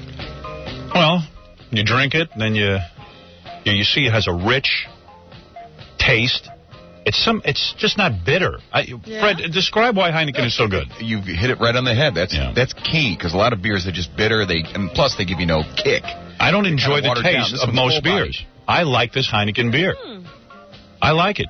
And you give one to a girl like Melanie, and then before you know it, maybe her clothes are off. She's in the tub. Yeah, and she's in the tub. Girl like you would go wild, Robin. Is that right? Well, you go pretty wild without it, so I could imagine you on some Heineken. It would be great. Yeah. I'd give you like 3 or 4. Maybe you couldn't handle it. I'd give you 3 or 4, and then I would spank you. All right, because you're a bad girl. You are bad. I am? Oh, yes. You need discipline. You need discipline in your life. My goodness. You do too, Melanie. In fact, I'd discipline both of you at the same time. All right, get yourself some Heineken. The Howard Stern Show. I'm frightened. Howard Stern. I told you already, I enjoy dressing like a woman. Howard Stern. I'm frightening. This is the Howard Stern Show. Howard Stern. All right. What is it, John? Good morning. It's number one Stern fan. How are you? Okay. I have a question about the movie for Melanie. The bathtub scene was my favorite part of the movie, and I wondered what Melanie thought about the rumors about Howard's penis size. Yeah, she could see everything. Melanie, did I measure? I feel mine is very tiny. Howard, I think you're fine. Yeah, I'm like average, right? You're fine. Even waterlogged, huh? Yeah, it was a little waterlogged. But it was warm water. It was warm wasn't water. cold. Yeah. How old did he maintain? I maintained for 15 hours. How long did he last? Yeah. That's right. 12-hour days. 12, 14-hour days. Melanie, you really one of the few women who's gotten a good look at it, really. And I would never talk. You would never talk, really? Yeah. Oh, I don't care. What do you think? Do you think I measure up, or I'm small, right? See, the thing is, I'd have to be handling it to actually know. Oh, easy. Really? You can't just look? I see. Well, you want to know something that can be arranged? Yum, yum. I was trying to be polite. If it was a baseball bat, how many fists? I would never tell. I really wouldn't. Yeah, she's not that kind of girl. She's a married woman, by the way. Hey, can I mention a local band? No. All right. There you go. Okay, let's bring in Insane Clown Posse and Henry Thomas. Henry Thomas stars in Moby Dick, which airs on the USA Network March 15th and 16th. Who else is in that with him? In Moby Dick? All right. Hey, there he is. Patrick Stewart. Patrick Stewart, there's the Insane Clown Posse. This is turning into the Merv Griffin show today. I know, we're paneling. Melanie almost ran out of the room when she saw Insane Clown Posse. I don't blame her. Yeah. And it's probably the safest thing to do. Yo, what's up? What's the dilly, Howard? Hey, how you doing, man? These guys are real good. Elbow room. I need some elbow room. I didn't realize we would have a panel today, but all right, this I can get into. Melanie, of course, was in my movie. She was in the bathtub scene. Henry Thomas. Did you guys see the movie? Did you guys see it? Yeah, I've seen it. You guys have seen it. By the way, first of all, thanks for writing that song about my life with you. I think that is an incredibly original song. We've got Violent J and... Shaggy 2 Dope. Dope, right. I always forget that part. Yeah, Shaggy 2 Dope and Violent J. I love these guys. Henry Thomas, you familiar with the music of Insane Clown Posse? I'm not, man. Oh, you got to get into it. I know, I have to now. Yeah, they're bad, which means good. Oh, bad. Yes. Henry Thomas stars in Moby Dick, which airs on USA Network March 15th and 16th. Also, Henry stars in the movie Niagara, produced by the Shooting Gallery, same people who did the Billy Bob Thornton film. Yeah. Yeah, so you're working a lot. I've been working a lot, last couple of years. Yeah, it's got to be a bitch when you have the biggest movie of your life is when you're a little kid. Yeah. And all of a sudden you got to live up to that. Was that your first movie? No, actually, that was my second. What, E.T. was your second movie? E.T. was my second movie, yeah. What was your first movie? First movie was a movie called Raggedy Man with Sissy Spacek, Sam Shepard, and Eric Roberts. Oh, no kidding. Yeah, shot in Texas, and then they shipped me out to L.A. to audition. For Steven Spielberg. Right. And you just got that. How often did you have to, how many times do you have to audition for something like that? 3 or 4 times? Actually, I auditioned like 5 times for Raggedy Man. Yeah. And they narrow it down each time. They go through like...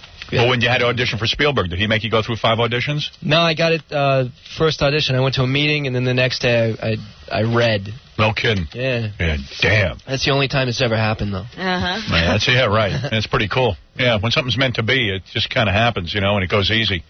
E.T. is now still the biggest movie, right? No. Star Wars was number 1, and I guess after this weekend, it'll be Titanic. Yeah, right. Yeah, what the hell? You don't get residuals or anything from E.T., do you? They didn't cut you that kind of deal. No. I barely got paid for it. Really? Yeah. What'd you get paid for E.T.? Seriously, you get, what, $100,000 or something? No, 50? Not even, man. Not even? No kidding. Yeah. Damn. Melanie got $200,000 for private parts. See, that's good. Yeah. I don't even know what you got for private parts. Did you get paid a lot of money for that? Not a lot, no. Not a lot? No. What do they pay you for something like that? Pretty much double scale. Yeah? What the hell is that, Robin? I don't know. We don't know anything about acting. $500 or something? $500? A day? That's scale. That's scale? That's so you get like $1,000 $1,000 or something a day? Yeah. Oh, that ain't so bad. It's more than the Insane Clown Posse got. But besides, she got to be in the tub with you. That's exactly. Right. Yeah, you should have done it for free. I was thrilled. I would have done it for free. Yeah, I'm insulted. Unbelievable. So, when you're a kid and you do the movie E.T., right? Like all of a sudden, do you start getting laid even though you were like 7 years old or something? How old were you anyway? Yeah, how old were you when you did that? I was 10. 10 years old? Yeah. And like how old were you when you got laid? I was like 16. Really? You had to wait that long? Yeah, well, you know. I think Drew Barrymore got it that day on the set. Yeah, I think she got it when she was like 9. Didn't she? You should have done Drew Barrymore. You know. That's what I would have done. I'm 10-year-old. Why not? She was willing. Yeah. She had the body of a 12-year-old. You're not friends with her anymore, are you? I mean, not really. I mean, you didn't get into the drinking thing, and you didn't like go into. You didn't go to rehab. Did you go to rehab and stuff? I didn't go to rehab. I just quit smoking. Oh, is that it? Yeah, I smoked for a while. Even like when you were 10? Yeah, when I was like 15, I guess. And why did you become an actor at such a young age? Did your parents push you into it? No, you know, I was kind of. It's got to be the parents. It's got to be the parents. You don't just wind up in the movie. Are you friends with your parents? Yeah. Oh, you are? Yeah. You didn't divorce them or anything like that? No. And saying Clown Posse, you divorced your parents. Oh, you killed your parents, didn't you? Something like that. Something like that. Don't worry about that. Yo. When we got rich, it was time to get rid of them. But we were already old enough to get rich. Our parents didn't take our money. Right. Did your parents take your money? No. They didn't? No, I didn't have any money to take. Yeah, but after E.T., didn't you get a whole bunch of movies where you could really cash in? You know, the money wasn't really around all that much. Really? Then. I mean, it was later. I mean, this is like, 82, 83. So you never made millions. This is one of the saddest stories because there wasn't even any money out. Yeah, but wait a second. After you do a movie like E.T., that's when you do a couple of movies after that, and everyone wants you. And you get a big payday. Don't you get a big payday afterwards? Yeah, well, see, what happened was, we didn't know the business at all. I didn't have an agent until after E.T. Right. Nobody would sign me. And nobody would sign me until they saw the screening of E.T. Right. Then everybody wanted it. Of course. But anyway, in the first contract I had, I didn't negotiate it right because my parents were doing it, and they had no idea. So what did your parents do for a living? I mean, what were they really doing? My dad's a trumpet player. Oh, I see. And musicians are always ripped Isn't it great when a musician negotiates your contract? And saying Clown Posse, you guys are musicians, you're not going to be negotiating no contract for I can get millions. Really? We're the only example of musicians that somehow benefited. You know what I mean? I mean, we were rich before we sold 10,000 records. I know. You guys are millionaires, right? Yeah, definitely. These guys are millionaires. Yeah. 25-year-old millionaire. You're looking right at him. Right. Where's the 25-year-old? Right here. 25-year-old. We're the only example. You know what I mean? Most musicians, you could sell 3 million albums and be broke. You guys were millionaires because all the record companies got into a bidding war over you. Isn't that true? Right, yeah, and we got dropped and picked up and dropped and traded and tossed, and you know what I'm saying? And by the end of it, you were millionaires. Kept throwing millions in my pocket. Yeah. You know? Right. So that's how we got lucky, but that doesn't normally happen. Did your parents try to get a hold of your money? No, I take care of my mom. I got my mom living in the boony docks. You do? You got your mom? Okay, that's cool. All right. My mom's doing real good now. So even after E.T., when you started getting offered big money, your dad was negotiating the contract. No. Yeah. Oh, no, I see. Okay. After E.T., I had an agent. Oh, you did? Yeah. I see. So then you made some dough, right? I made a little cash. All right. Did they put it aside for you, your parents, or did they dip into the Tillio? No, they put it in a trust fund. I see. We got a swimming pool. That was a big Oh, really? So you're loaded now? No, not quite. No. But do you have to work, or can you sort of coast? I can live off top ramen and Twister for a year. No kidding. Very nice. So you don't have to. So you don't have to work if you don't want to. No, I don't have to. Right, as long as you live within your means. Right. Oh, I love that. Cool. That's cool. Yeah. Hey, that's real cool. You got a girlfriend? I do. You do? Yeah. But you're not going to marry her because then she'll get 50%. That's right. Or make her sign a prenup. Maybe. Yeah. Who is she? White girl or? She's she makes sweaters. Really? Yeah. She's a sweater maker? Yeah. For Kathy Lee, right? No, she's not a little child laborer in That's cool. in El Salvador. Yeah, I don't mind. I'd like to go out with those El Salvador girls. I hear they put out. So she's a 16-year-old white woman? 14. No, really. How old is she? No, she's 24. Oh, I love that. That's a good age. Oh, yeah. That's right. Oh, yeah. Okay. Now, in St. Clown Posse, where you guys been? We've been all over the country and all over the world. We've been to Europe, into France. You've been touring? Yep. And are you getting in trouble with the law? Yes. That's not for you to speculate. What are you talking about? We're going to talk about that right now. What's going on? What happened? Shaggy Two Dope. Shaggy Two Dope, what's going on? You know, we got cases pending we can't really talk about right now, you know? What are you talking about, cases? How many? Didn't you beat up an audience member or something? Look, let me tell you something. I beat a kid in the head with a microphone, right? Right. Okay, now listen, here's the funny Why did you do that? Because he grabbed my dreadlock. It happens every night. It's like I beat somebody every night. It's not a big deal. This kid was a punk about it, you know? Yeah. He was. He complained. No, so Shaggy 2 Dope. Let me ask Shaggy 2 Dope. What happened? Somebody grabbed your dreadlock? No, I wasn't even involved in that. But you got into something else with the police, right? Maybe. Well, what do you mean maybe? See, I what gotta happened? remember every story. What exactly happened? Well, you know, we got all types of stuff that happens every day. Like, what case are you talking about? Right. What state? But, like, you know, some people are just crybabies and press charges. Right. But let me just clear my name. The case got dropped in Albuquerque. Is that true? Yeah, because they reviewed the film, and the kid pulled my hair, and I was beating him to let me go. But did that go on MTV? Did that go on the news? Nobody heard about that. Nobody cares about that I got off the hook. They only care about we got another case that, you know, ain't really holding us water, too, you know? Right. And it's like the newspapers reported it's 12 guys and one guy. Really, it was like 9 on 4. Right. You know, and the only reason why we went to jail and then we're getting charges pressed is because we won. All right, well, here's what I want to do. I want to play the game. Melanie Good is here for my movie. You guys saw the movie. She was in the bathtub. Isn't she a beautiful woman? Definitely. Oh, very beautiful. Yeah. Oh, yeah. All right, anyway, so what I want to do is I got Mike Walker on the phone. We're going to play the game, and then I want to talk to everybody. I want to find out about your various court cases. I'll press you on it so that we can get some information, yeah, all right? because you should should clear the record here. That's right. That's what I want to do. I'd love that opportunity. And Melanie used to be in the rock and roll world. Weren't you the original dancer on the Lollapalooza tour? I was actually the replacement dancer, but I was the lead dancer with Jane's Addiction. I can believe that. Did you do Perry Farrell? No. You did not? That's my most asked question. Really? Yeah. Perry Farrell doesn't like women. I don't think he does women, right? Oh, yeah, he does. He does. He's got 2 Chinese broads he goes around with. I seen him. Oh, yeah? You thought he was gay? Well, let me think. What would I think that for? I don't know, man. Maybe I'm crazy. I don't know. I didn't think the guy was gay. I mean, more power to him if he is, but I don't know. Hey, Mike. Yeah, Howard. Hey, let me play your intro, bro. All right. All right, here it is. Inquiring minds want to know, did David Hasselhoff reject a Baywatch script because it contains stuff that could actually happen? I want to know. You ain't the only one. Yeah. Did Mickey Mantle's ghost stroll into Mickey Mantle's New York City restaurant, down 3 shots and a beer, and then disappear with a young babe? I want to know. Who the doesn't want to know? Did Christopher Reeve experience a miracle cure, return to Hollywood, and then jump back into the electric wheelchair when he couldn't find any work? We all want to know. Shut the up and let Mike Walker talk. All right, Mike Walker. Excuse me. With Mike Walker, still going on. National Enquirer. All right, Mike Walker is from the National Enquirer. Never end up in the pages of the National Enquirer. You always got to be careful. That's what I'm going to tell all these show business people. Come on, listen, by the way, this week, or today, even today, the Daily News speculating still on who's the father of Jodie Foster's child. You didn't hear? Already told. It's Howard Stern. And Insane Clown Posse. In this week's Inquirer, we will reveal all. Is that right? Oh, no kidding. Yeah. Oh, come on, man. Give me the scoop. All right, well, I'll just give you a hint. It's a man. It is. She didn't do the test tube thing. She didn't do a turkey baster? Listen, I can't. What the dealio? Come on. What the dilly, yo? This is what, 40 million people I'm going to tell this to? Aw, come on, man. Buy the paper? I'll buy it anyway. Come on. Let me ask you, how do you find out? How do you go about finding out who Jodie Foster's father, Jodie Foster's husband is, or whatever? It's sources. That's always the answer. People always ask how. We've been doing this a long time, and we have a network of sources that's bigger than the CIA's.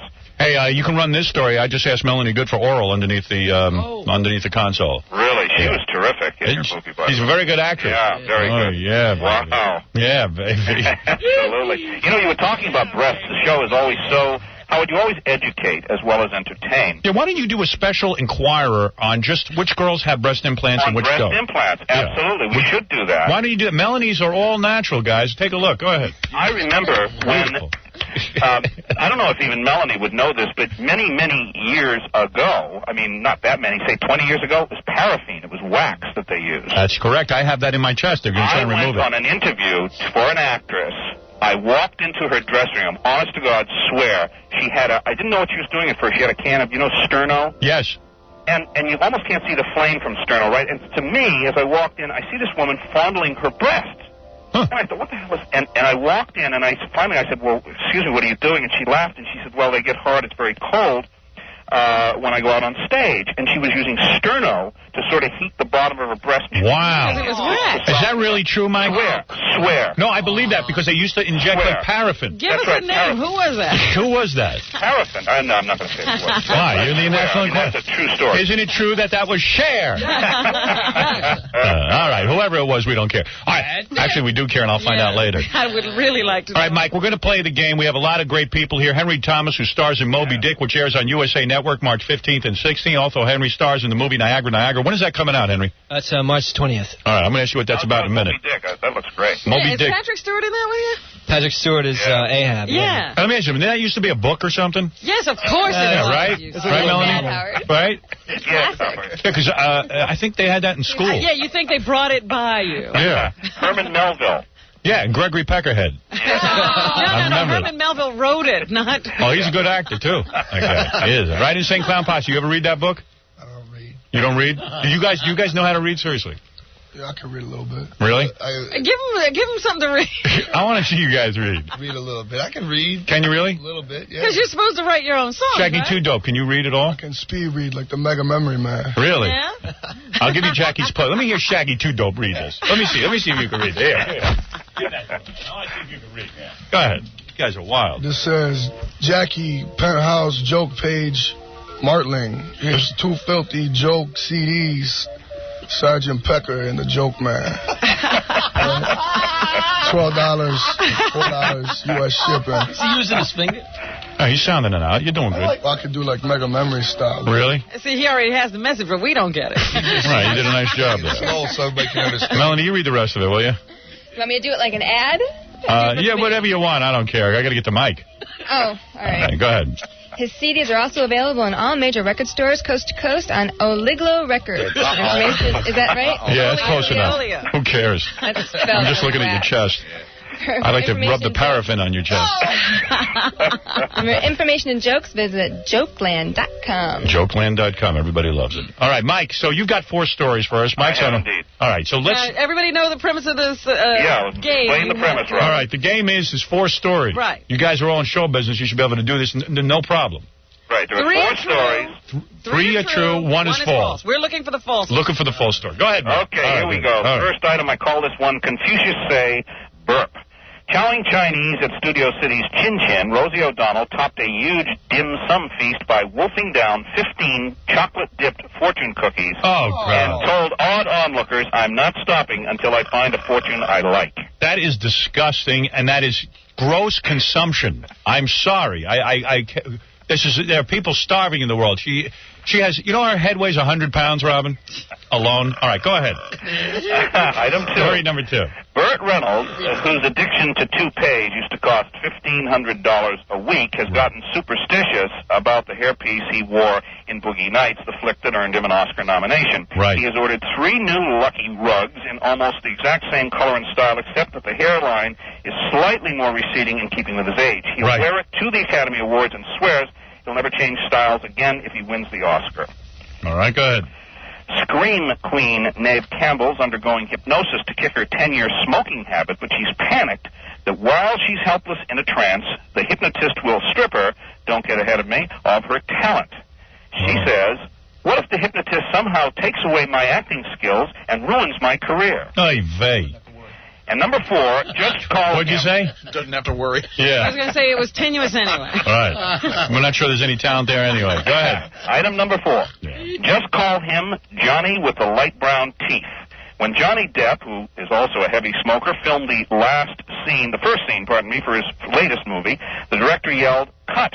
Shooting was delayed until a dentist laser whitened his dingy choppers. Wow. You know I had to have my teeth whitened for the movie? Did you know that? No, I didn't. Oh, yes, I did. That happens a lot. Well, because your teeth on screen, I remember I was at your premiere, your teeth, each tooth was about 1.5 feet across. That's right. They had a sparkle, baby. Okay, let me give you the 4 stories. You guys probably know the answer already because you're all in show business. We have to figure it out. Yeah, we have a hard time with this. Number 1, Rosie O'Donnell, this gross woman, sitting and taking. You know what that's called? That's like It's gluttony. It's gluttony. Gluttony. Yeah, thank you. She pigged out on chocolate-dipped fortune cookies. Burt Reynolds has spent a fortune on toupees, but now he's getting a little more normal-looking toupee. He's superstitious about the Boogie Nights toupee. Right. He wants to keep that look, right? Yeah. Okay. Neve Campbell is afraid if she gets hypnotized, she's going to lose her talent. Oh, boy. Imagine that. And Johnny Depp had to get his teeth laser whitened for the end of his movie because he smoked so goddamn much. All right. What's he nervous about? Guy's got a great career. Yeah. Hey, I have 5 words for Rosie O'Donnell. Ethiopia, honey. Oh. All right?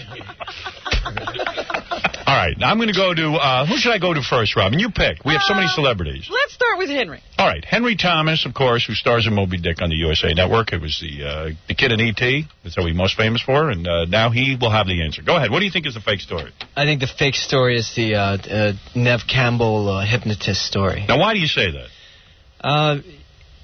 I'm basing this because I think I saw her one time out somewhere, and I don't remember her smoking the whole night. Interesting. Okay, so you think that she does not smoke. Ever bang her? I mean, you're a celebrity, obviously. No. She was married, you know. I see. Really? Yeah. You're an honorable guy. Married. I bang her anyway. All right, I'm going to go to Insane Clown Posse next, who always have interesting show business. Do they get insight. one guess or two? Yeah. They get 2. Listen, the guys are individuals. You guys want to vote as together or as individuals? As a group or as individuals? Individuals. You would. All right. So, okay. That's what we'll do then. We'll go to Violent J first. Word. Word up. Word is love. Word is born. Right. I would have to go with Henry's answer because he's a movie star and he hangs out with movies. Right. And, so you're with Henry. I hang out with crackheads and serial killers, and I've never seen Neve Campbell anywhere except on the big screen. Right. So, due to his assessment, a judgment that she doesn't smoke, I'm going to agree with him. All right, smart move. Going with the knowledgeable person, yeah? Let's see what Shaggy 2 Dope says. Shaggy 2 Dope, you had your problems with the law, but that shouldn't stop you from guessing. I think it's Burke Reynolds' wig. Burke Reynolds? Yeah. You don't believe that? Nah, why would somebody sweat their wigs that much, you know? Right. But I think like maybe that chick just like smokes on the down low, something, you know? Right. All right. I think it's the wig. Right. All right. What did he say? Whatever he said, he's right. Shaggy 2 Dope. Okay. All right, there he goes with Burt Reynolds. Now I'm going to go to Melanie Good, who starred in the movie Private Parts. It is in Perfect 10 magazine. Go ahead. Well, I was going to go with Henry. Right. But the Insane Clown Posse scared me. And He'll chop you up in little pieces. I might change my answer now to the Rosie O'Donnell story. You will. You don't believe it. Well, you know, I could eat 14 chocolate-covered cookies. I bet you could, but you wouldn't because you're neurotic about your weight. Storm. You're right. She's got a good place to storm in her breasts. Melanie even talks sexy, doesn't she? Yeah, Melanie's very sexy. Very, very erotic woman. Oh, thank you. Oh, yes. So, I don't know. I mean, I could be wrong. I want to go with Henry. I was going to go with Henry. If Robin had picked me first, I would have gone that way. All right, so you're going to go with the Rosie O'Donnell story? Just to be different. Hey, Henry, you were on the Rosie O'Donnell show yesterday, right? I was. Yeah. How'd that go? It went all right, yeah. I don't know how those things go. I just go. I see. So you sat there and you talked with her for a while? I talked. Did she talk baby talk to you? Yeah, didn't she talk baby talk? She goes, "Hi, Henry. How are you? I loved you in E.T. You're a cutie patootie." Oh, is she fat? Oy vey's mere. And did she pretend like she was attracted to you? No. Yeah. I don't think so. I don't know. Yeah. What are you saying, Howard? Can I ask you a question? You know exactly what I'm saying. Let me ask you something. I'm being serious. I don't mean any disrespect to anybody, but does her big head have gravitational pull like a planet? Like when the moon, you know how that could affect Did you find yourself unable to leave the set? Yeah. Or was everything all right? I don't know if you saw in the paper the other day, Cindy Adams wrote about how I was on the Geraldo show, and Geraldo would not let me do a Rosie O'Donnell item about her new girlfriend, right? Really? He wouldn't let me do it. Why? And these talk hosts, you know, they all have like a ban against talking about each other. Oh, yeah, I see. So you can. Yeah, that's important. Like the President of the United States they can talk about, but talk show hosts you can't. Well, you might change channels. This is unspoken law, so I kept griping about it during the show. Nobody knew what I was talking about exactly. So suddenly, Geraldo has an interview with the guy. You know the guy Joel, what's his name, who killed 17 women here? Yeah, Joel Steinberg. Joel, okay. Oh, no, I'm Joel. Yeah, I know, Joel. Anyway, you know. Go ahead, yeah, Joel. So this guy killed 17 women. So suddenly Geraldo, in the middle of celebrity news show, right, the Friday show, about gossip, right, he stops the show and says, and now my dramatic interview with Joel, whatever his name is, from in prison. So he's sitting there, he's going, why'd you kill them? Well, you know, well, why did you chop them up? Well, I had to get rid of the bodies and all this. And the guy's laughing about his problems getting rid of the bodies. So the interview ends. Cindy Adams is on the show. I'm on the show. We both look at each other and say, what the hell was that? What? And he says, what? He says, why are you doing an interview with a murderer in the middle of celebrity news? Right. And Hurl says, well, he called me. I went to... We said, so what? He called you. Do you have to go? You have to interview this jerk? And I said, why then, if you're doing this, won't you let me do my Rosie O'Donnell item? Wow. What'd he say? He wouldn't let me do it. The audience started cracking up. I tried to start telling the story, you know, for a gag. Right. Geraldo shut me up and still wouldn't let me tell the Rosie O'Donnell. Wow, that is really weird. But he would have a murderer on, you know. Yeah, I know. That's sort of... No, it's an unwritten law that when you go on these TV talk shows... Joel Rifkin was the guy's name. Yeah, Joel Rifkin. Yeah, that's right. Yeah. Hey, Robin, what do you think is the false story? Ooh, this is a tough one this week. You know, because a couple of these could be plants. You know, the Rosie O'Donnell could be a plant. The Burt Reynolds could be a plant. Just give me the guess. True every week. I mean... No, but I'm just saying there's two obvious ones that could trip. You know, you could do those to just trip me up. Yeah. All right, so what do you think is the wrong story here? False story. Yeah. Wow, Robin, I've never seen you stuck. I know. I think I'm going with Burt Reynolds. All right. You're with Shaggy 2 Dope. Can you believe that? Burt and Shaggy. Can't believe it. Well, I'm going to go with Melanie Good. You're going to go with Melanie? Yeah, I was with the Rosie O'Donnell. I think Melanie's wrong, but I just want to be with her. Oh, I know. No matter what. I don't care. That's the Rosie O'Donnell. I don't even care what she does. If she does. get off the Titanic, you'd stay there with her. I would. I would. I'd be on that little piece. You know what? I'd push her off that little piece of wood, and I'd save my own life. Well, Jackie, what do you think is the false story? Well... You know what? I think Rosie O'Donnell is like Dominic Barbara. I think she doesn't eat it all in front of people. And when she's alone, that's all she does. That's the other way I was thinking, too. You know, so, and the other three are absolutely totally believable. Okay, so Jackie, Fred, I assume you're not playing. No, I can't. Fred, what do you think is the false story? Well, I believe Johnny Depp has bad teeth because he kind of looks like a slob. Neve Campbell, a kooky actress, so that's got to be true. Burt Reynolds, bald, yeah, he's into his hair.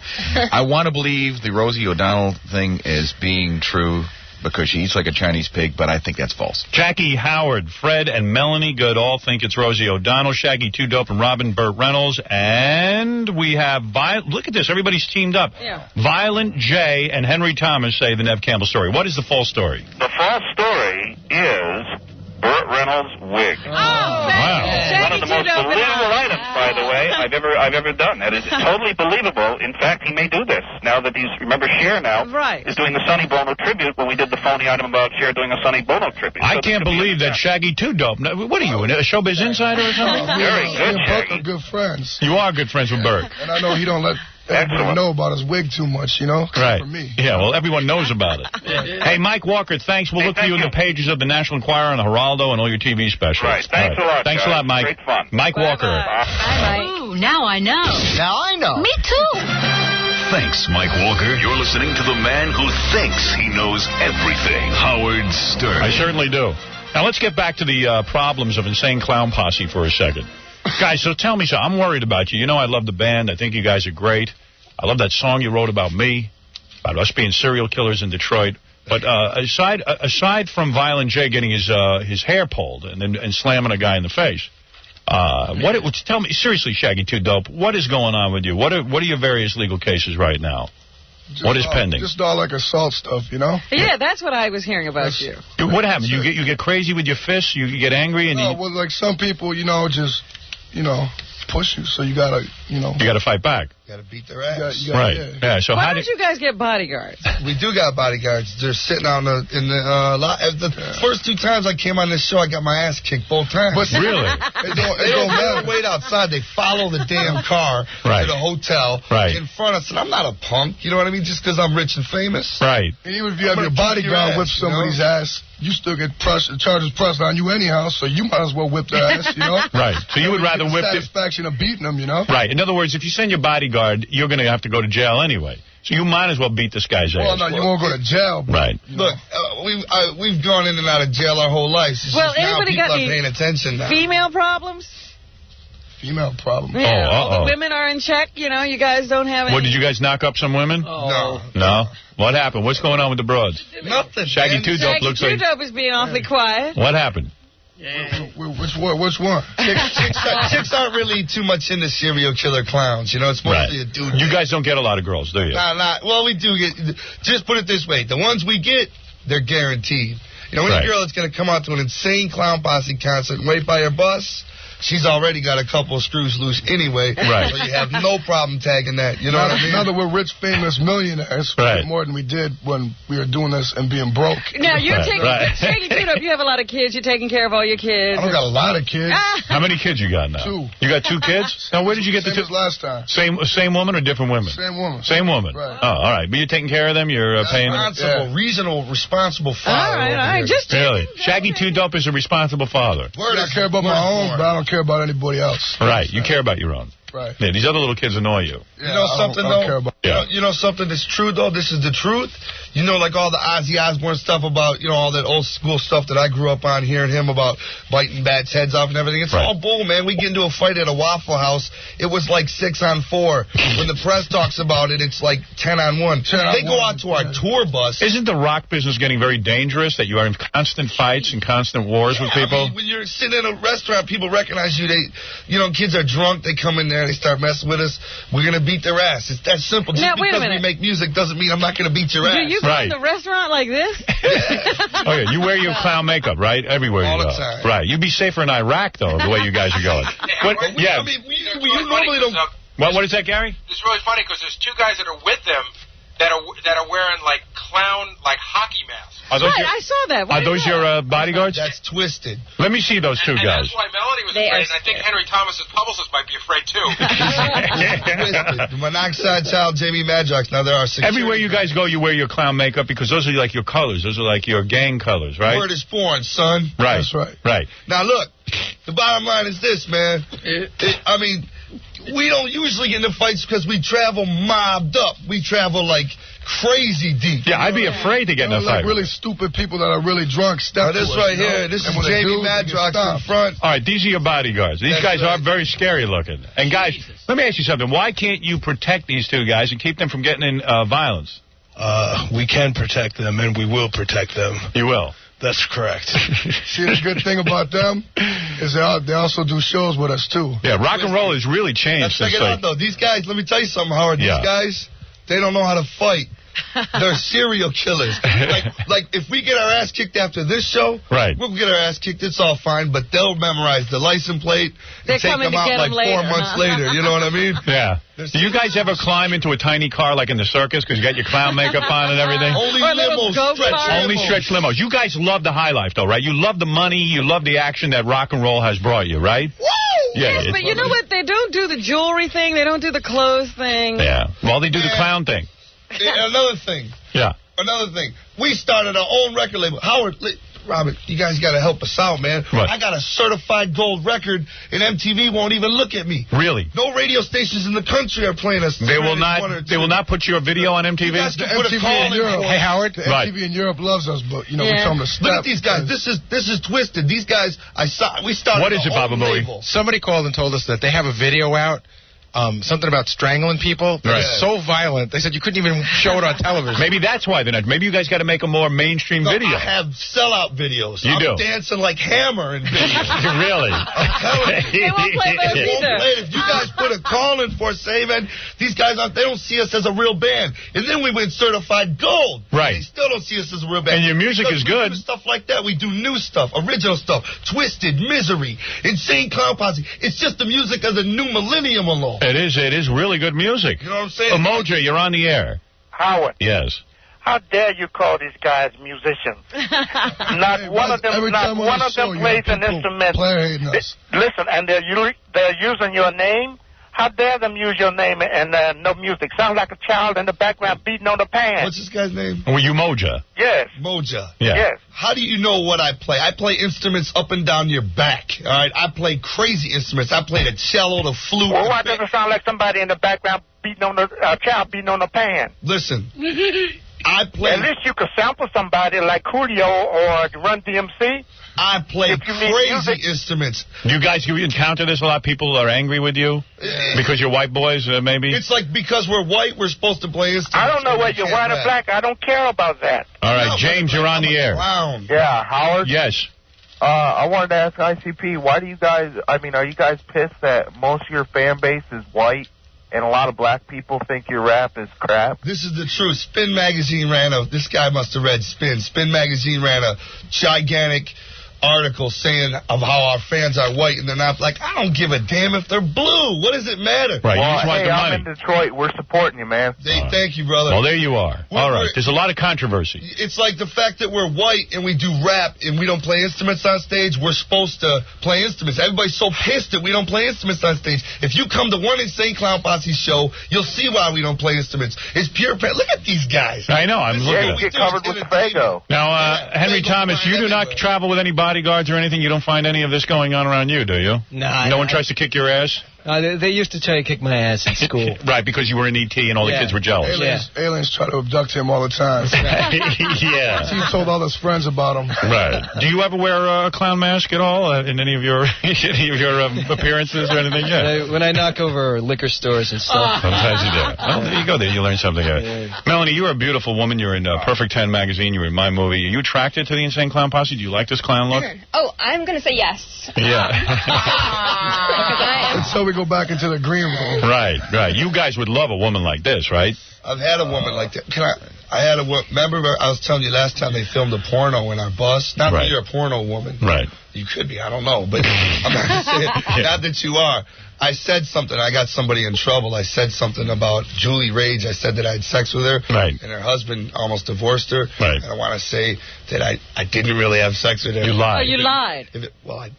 I'm saying, I don't want to get into whether I lied or not, but I just want to say I didn't have sex with her, so her husband can chill out. It's not like she doesn't have sex with everybody anyway, pal. You know what I mean? Right. She's a porn star, right? It's just she didn't bring home any money to give him, so he got pissed. Well, whatever, but all that's worked out. I didn't have sex with her. I lied. I'll even take the fall. I lied, all right? I didn't have sex with her. It was a big lie. I was trying to make myself look cooler than I am. I see. And you're a sex woman. Right. So let me wrap this up by saying, Shaggy 2 Dope, you are in trouble with the law right now, right? Violent J is not, but you are. We both are. You both are. Yeah. I don't want to talk about that. All right. Are these civil lawsuits where you could end up paying a lot of money to people? Oh, they're criminal. We go to jail. You would go to jail. They want me in jail. Why? Why would they want? Why would a bad criminal record? You know. Right. Every little thing you do counts like 5 times more. You know. Right. So, If you just do a little. You do something little like litter, you can do like 30 days. The only record I got is a gold record, baby. Whoa! But why don't you guys just go the straight and narrow then? So It's impossible. People come at us. Why is it impossible? It's harder to stay out of jail than it is just to go. Have you guys been in jail? I've been, yeah. You have been in jail. One time. Do guys ever try to? You're a good-looking man, Shaggy 2 Dope. Do guys ever try to have sex with you in the jail? I've never been to prison. I've been to county jail. Oh, you have been in county jail. And I'm going to tell you something. When he went to county jail, he cut his hair off and shaved his beard, and he looked like a responsible gentleman. Right. I was proud of him. I was happy for him. Yeah. Do you guys wear clown makeup in jail when you're there? Well, I try putting like the mashed potatoes on my face and kind of makeshift, Well, Henry Thomas, it's a pleasure to meet you. What is this Moby Dick about? Something about a whale? Yeah. It's about revenge, Howard. And what do you try to do? You try to catch the whale? Sort of, yeah. I try to catch the whale first, and then. Why do you want to catch this whale? Because I'm following our brave captain. Oh, I see. I get sucked up into his story. I see. And you feel that getting the whale will somehow make you a bigger man or something? No, the whale took off Ahab's leg. I see. You want to get him back. He's gone back on a mission of vengeance. And do you get to bang any chicks in this movie? It's a total boys club. Are you kidding? Chickless. Sailors. Oh man, yeah. Sailors. Yeah. A lot of these sailors don't get girls. Yeah, exactly. All right, so you didn't get to be with any women. Now, what about this new movie you got coming out, Niagara? Do you get to bang any women in this movie? Yeah, it's a love story. Oh, beautiful. Yeah. Howard, you know who's in that? That really cute girl from that movie, The Craft. Robin Tunney. Oh, you bang her? She got an award in Venice, Best Actress, Venice Film Festival. Is she naked in this film? No. You see her breasts, anything? I'm not sure. Melanie was naked in my film. There's a couple of love scenes. I see. Nice. She has Tourette syndrome in the film. Oh, no kidding. I thought you would like that. Oh, that's great. Yeah. Oh, that's beautiful. What kind of things does she yell out? She says, hurdy-gurdy birdie. Hurdy-gurdy birdie? Yeah, and things like that. Oh, my God. That could get you in a lot of trouble. What is Tourette syndrome? That's where you yell out stuff?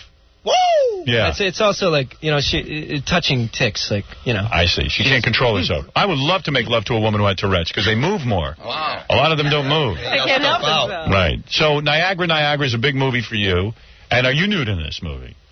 No, I'm not. You're not? Yeah, sorry. Do you get aroused when you kiss this woman and do love scenes with her? I got aroused when I was in the tub with Melanie Good. Yeah, there's so many people, though, around the set. I don't... You're kidding me. I had tons of people around, and they even told me I better control it. And I couldn't. I couldn't control it, I swear to you. I'm not an actor who's worked in a lot of films, but I'm telling you, I'll tell this to the guys from the Insane Clown Posse. I was aroused the whole time I was in a tub with her. I wonder why. I'm a man. I could be in the middle of Times Square with her. Yeah, I don't care how many people are around. I'm telling you, Henry, I just had to go for it. I don't care. All right. Call me a slob, but that's what I am. No. They can put me in jail for that. All right. Also, we loved we loved your performance in E.T., of course, but now you're an adult, and now you're breaking out in all these new movies. Congratulations to you on Niagara, and Moby Dick, which airs on USA Network March 15th and 16th. Thanks. Insane Clown Posse, we're in your corner. Hope you guys don't go to jail.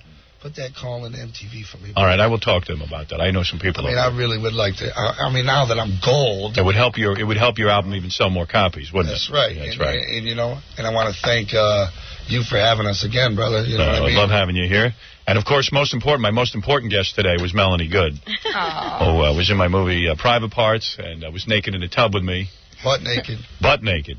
And was in a thong originally, but her butt... She was injured by the thong. Her butt got scratched. That happens. Did you guys know that? If you get in a tub for hours on end... You did know that. It has to be a wet thong. The hard way, actually. I wear boxers myself, so I wouldn't know, Really? You wear underwear? I'm shocked. I didn't think you would. Yeah, I wear drawers. You do? That's cool. You gotta let them hang, man. I wear no drawers. Is that right? You gotta let them hang. No kidding. Henry, what do you wear? I wear boxers. I wear boxers. You wear boxers. Yeah. I don't like boxers. But I wear thongs when I take a bath. Really? I need more support down there.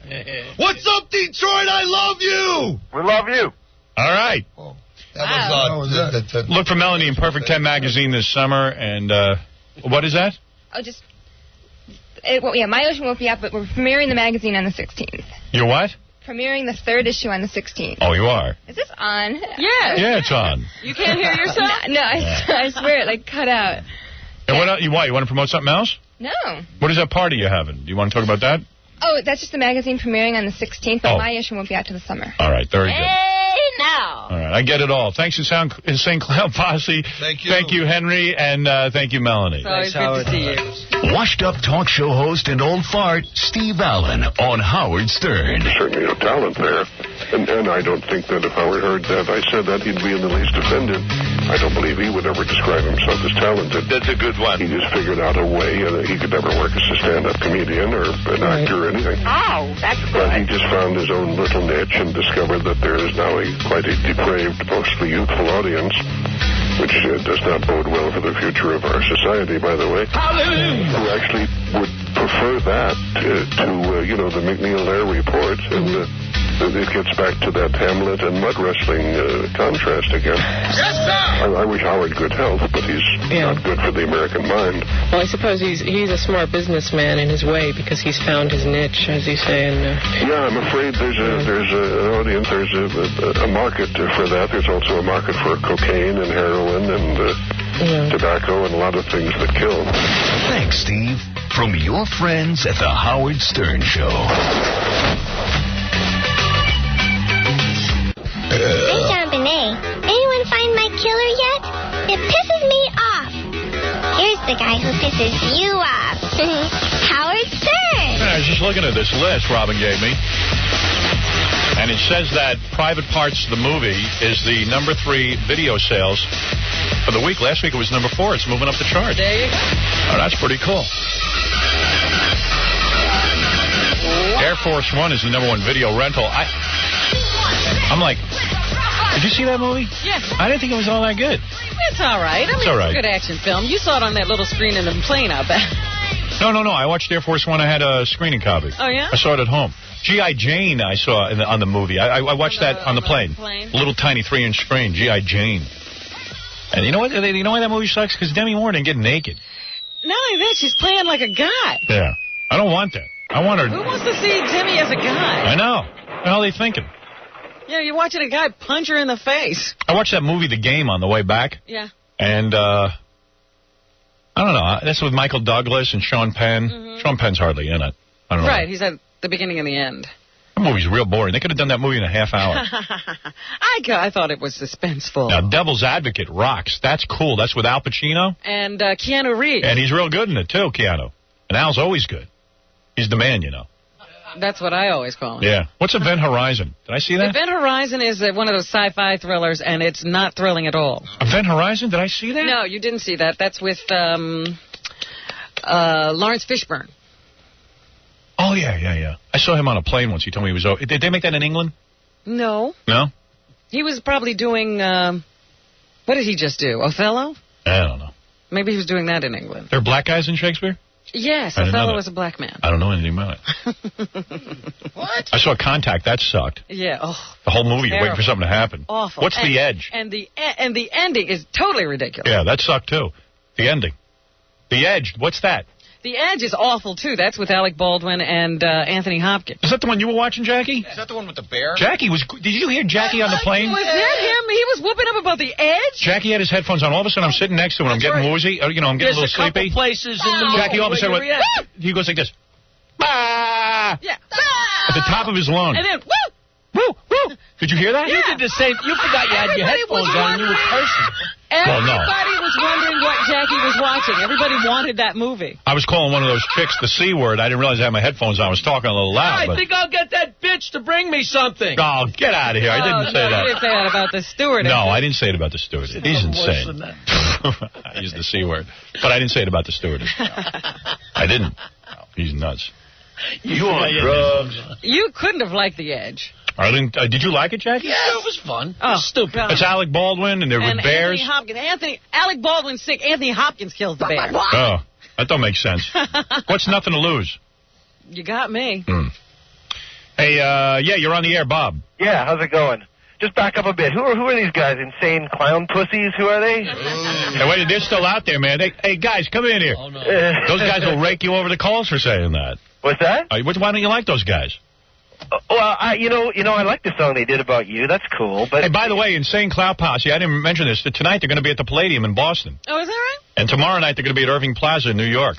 Well, I just want to clarify something, though, Howard. These guys don't call themselves a rock band, do they? This guy's dissing you. I knew you guys were still out there. I didn't want to let him get away with it. These guys are going to be at the Palladium in Boston tonight and tomorrow night at Irving Plaza in New York if you want to go see Insane Clown Posse. Will you be kicking the audience's ass over there? Yeah, it's that respect thing, right? You know, you gotta kick everyone's ass that doesn't kiss your ass because you're a superstar. You gotta have attitude. You gotta have, you know. Just because let me tell you something, all right? Just because I'm a superstar and I'm rich and famous, I will physically beat your ass. In other words, you're willing to tangle with your audience. I will physically myself, no bodyguard, nothing. I'll take my makeup off, pull you outside, and beat your ass. You probably could, too, you know that? I know. I'm a little higher up on the food chain than you, though, buddy. You know? It's just left, right, and center. That's right. Violent J. Like just because you think that's like somebody pulling up next to you at a red light and flipping you off because you cut them off. They think just because you're in a car, you won't get out and beat their ass. Right. No. That's not my Violent J, you don't take any crap from anybody. You don't care about lawsuits, this, that, the other thing. I'm a person, check it out. All right. You leave your name, right? We'll put you on the guest list for tomorrow, and you can come in the dressing room and say what you got to say. Yeah, would you be willing to come to the show and be on the guest list? These guys are inviting you down there. No, I don't think so. Why are you such a pussy? I'm not a pussy. I called you to ask you. I mean, you lump these guys in with rock bands like AC/DC, Van Halen. I mean, these guys are rock band. Now, Shaggy 2-Dope, you would mix it up with this guy, right? You don't care. You would love to kick his ass. I'll choke his neck so he couldn't breathe no more. You think something happened in Shaggy? Pinch his windpipe. Shaggy, you think something happened in your childhood to make you violent like this? It's just, people think they're Did all your like, parents treat you? Your parents treat you badly? They treated me great, you know what I'm saying? They did. And this is what happened? Like, I'm used to getting treated good, so when somebody treats me like that, I want to kill them. Right. People think because you're a celebrity or whatever, they can all of a sudden talk junk to you and you're just going to let it slide. It's like you're doing a show or something, somebody tries taking your shoe off your foot. Right. Like, what you you're just walking on the street, somebody tries snatching your shoe off your foot. You're walking through the mall and you drop elbows on their face. Starts pulling your hair, Howard. You guys are very tough guy, and you're white guys. A lot of people think you're black. Have you ever gotten... You grew up in the black neighborhood, right? No. You didn't? In a mixed neighborhood. You grew up in a mixed... I lived in the suburbs till I was 14. Because you do sound like you're black, right? But it's just everybody we hang out with. Where we lived in Southwest Detroit, it was never about color. You know what I mean? But I grew up in the suburbs in a nice, friendly atmosphere. Do you ever get in fights with black guys? Though, can you beat up a black guy? I can beat up a purple guy. Really? Yeah. Really? But I've got my ass kicked too. You have? I've had more foots in my ass. So Howard, are these guys rock band or what? Oh, they're a rap band.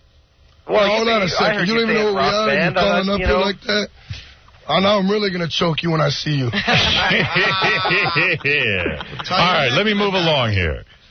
All right, some people don't like you, and some people do like you. They cause controversy wherever they go. They sure do. Like us or hate us, straight up. Yeah, you're on the air. Go ahead. Yo, Howard. Yeah. Last night I was at the Puff Daddy concert at Madison Square Garden. Right. And I saw some clowns running around. Was it these idiots? No, we weren't there. Oh, but it was some clowns running around with clown suits on it. That was probably your mama. And we were thinking, hey, maybe that's the same Clown Posse. We should kick their ass.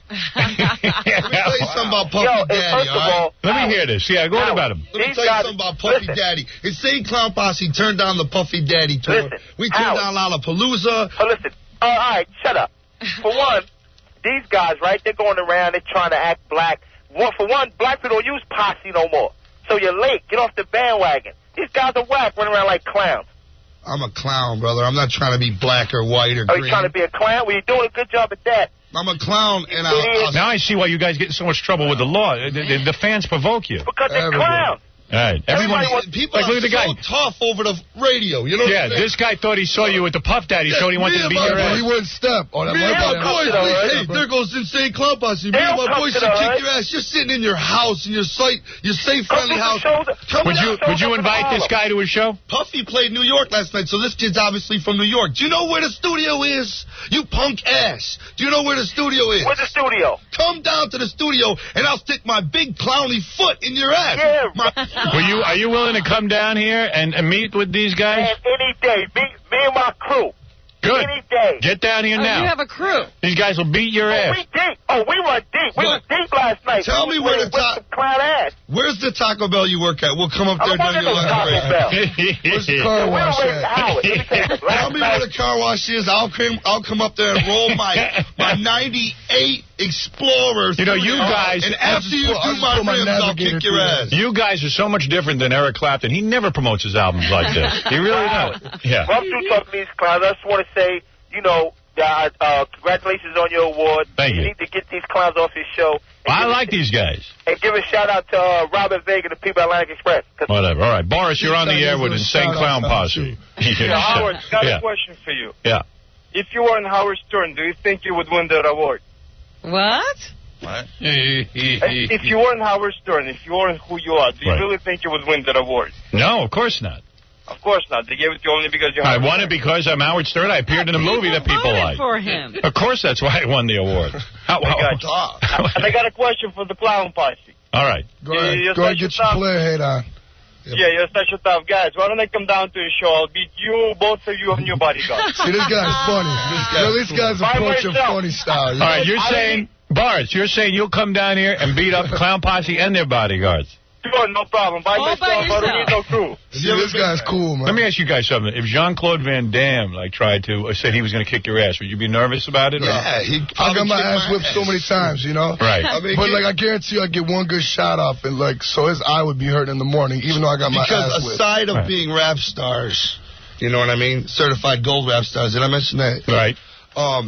we are professional wrestlers, too. Are you really? That's right. Oh, I didn't know that. Yeah. We I had no in the idea. ring and we wrestle. Huh. Very rarely, you know, in between my busy schedule of being a rap star. But, we wrestle when we can. You know what I mean? And that's what we do. Sometimes we wrestle for a promotion called Northern States Wrestling Alliance in the Midwest.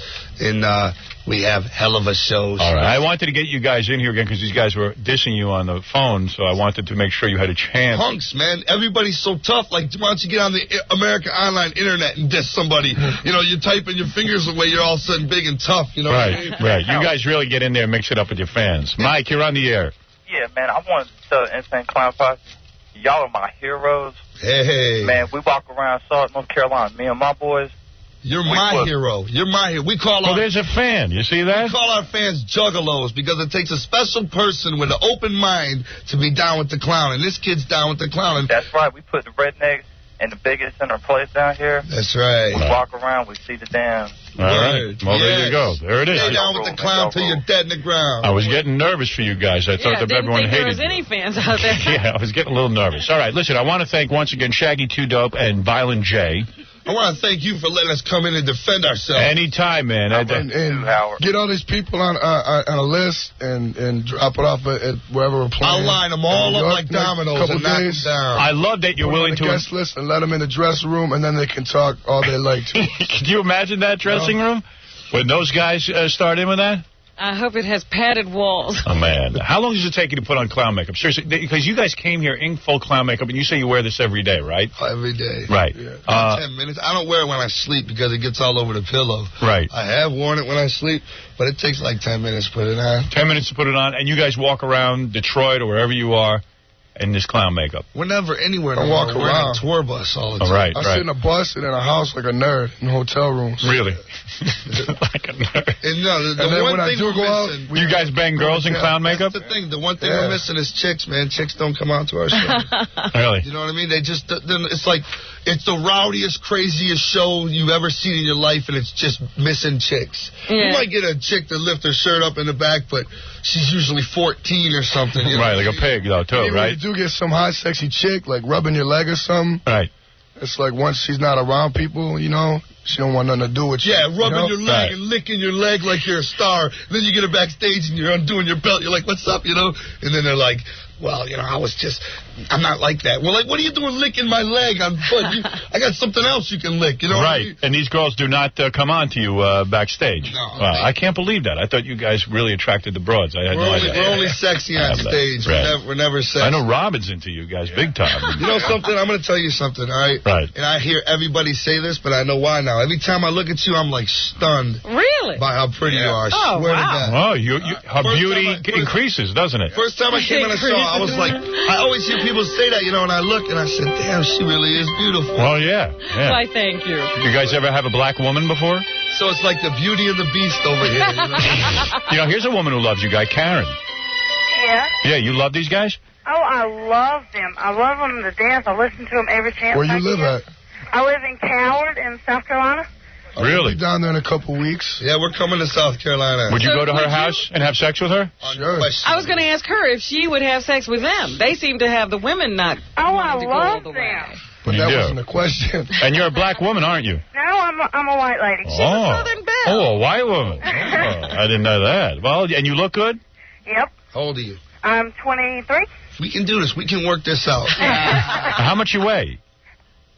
205. 205? 205. Oh, man. There's enough for both of you. Is any more of them lights blinking on? Yeah, I'll get rid of her. Chris, you're on the air. Go ahead. Hey, Howard, are those wiggers still in your studio? Now, hold on. That's a Are they racist still term. there? What are you saying, brother? That's a racist term. What is a wigger? What is a wigger? What is a wigger? It's a white guy trying to act black, talking. Where does the word wigger come from? You bigot. Where does the word? Spin Magazine called us a wigger. How do they get away with that? It's because you guys are. You act like wiggers. Why don't What you is act a like wigger? white Where person? did that word come from? Say it. Say it, you punk ass. Say it. Where did it come from? Man, speechless. Break it down for your mouth before I swallow it shut for you. It's a white guy trying to act like a black man. So where's the IGGR part coming? It sounds like the word nigger, right? Well, what they're basically saying is all black people are niggers, right? That's what I'm saying. What are you saying? Wouldn't it be nicer to say Weegros? Weegros, you know. You know, I mean, if you want to be civil about it. So you're saying that... So what you're saying and what Spin Magazine is saying is that black people run around with clown makeup on and throw gallons and gallons of soda off the stage and call themselves serial killers? How am I acting black? What's going on here? I don't know what's going on. I never knew anybody that acted like this. All right, let's someone else on the phone. Obviously, you guys always draw a lot of attention wherever you go because of your wild antics. That's why we end up, getting arrested all the time. Danny, you're on the air. Yeah. These guys, they're like another fad, like Vanilla Ice or something like that. You think so? I'm like flattered by that. That's nice. All good. Thanks, brother. They're going to go out like yesterday's news. That's all good, but I'll go They got to be begging for girls to show up to their concerts. Listen, check it out, man. I got 4 albums out. Yo, where you? Hold on. Album. Where you live at? Long ass band. Hold on. Where you live at? Miami. You probably like living like some normal little house, right? All right, some fat like Vanilla Ice. Where's Vanilla Ice live at? What kind of house? He has a mansion. What kind of house do you live in? He lives in a mansion. Yeah, I heard you have Van Halen coming on next week. Van Halen's coming on. He was all hard and acting like a gangster. Shut up. What about Van Halen? Van Halen. Suburbs like y'all. Shut your mouth. What? Shut up. Why? Van Halen's last 5 albums have sold 2 million copies each. That's pretty damn impressive. That is. Vanilla Ice sold 12 million on one record. Well, so you guys admire Vanilla Ice. I love that man. You if do. I saw him, I'd He's a wannabe. I love him. You love him. He's a wannabe. He went out like yesterday's news. He's a just like you what? guys are going to go I know. out. He's played out. He's a wannabe what? So what? All right, let me take another call. Maybe we get a fan on here. Steve, go ahead. You're on the air. Yeah. That word. Oh, sorry. Yeah. I want to beat their asses. Of course, tough guys are going to call up here. Right. We're not. That's not what we do. We don't run around beat people. We just like you. Are you going to sit there and let people talk junk about you? I don't think so. You're right, but I mean, you just act like you just want to beat everybody. By the time this conversation is gonna be our best friend. Watch. Right. People are calling up here. I never listened. I probably heard some of your music, and I probably like it, but I'm just saying.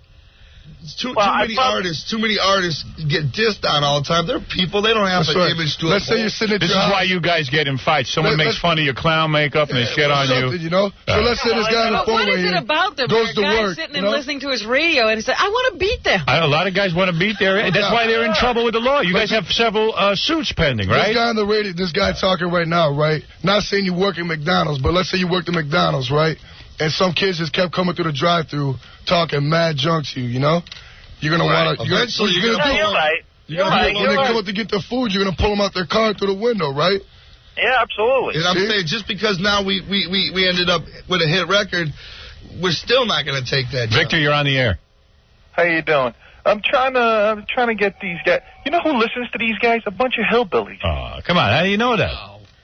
It's exactly what it sounds like. The people that called in, they're a bunch of hillbillies. Come on, don't diss our fans, all right?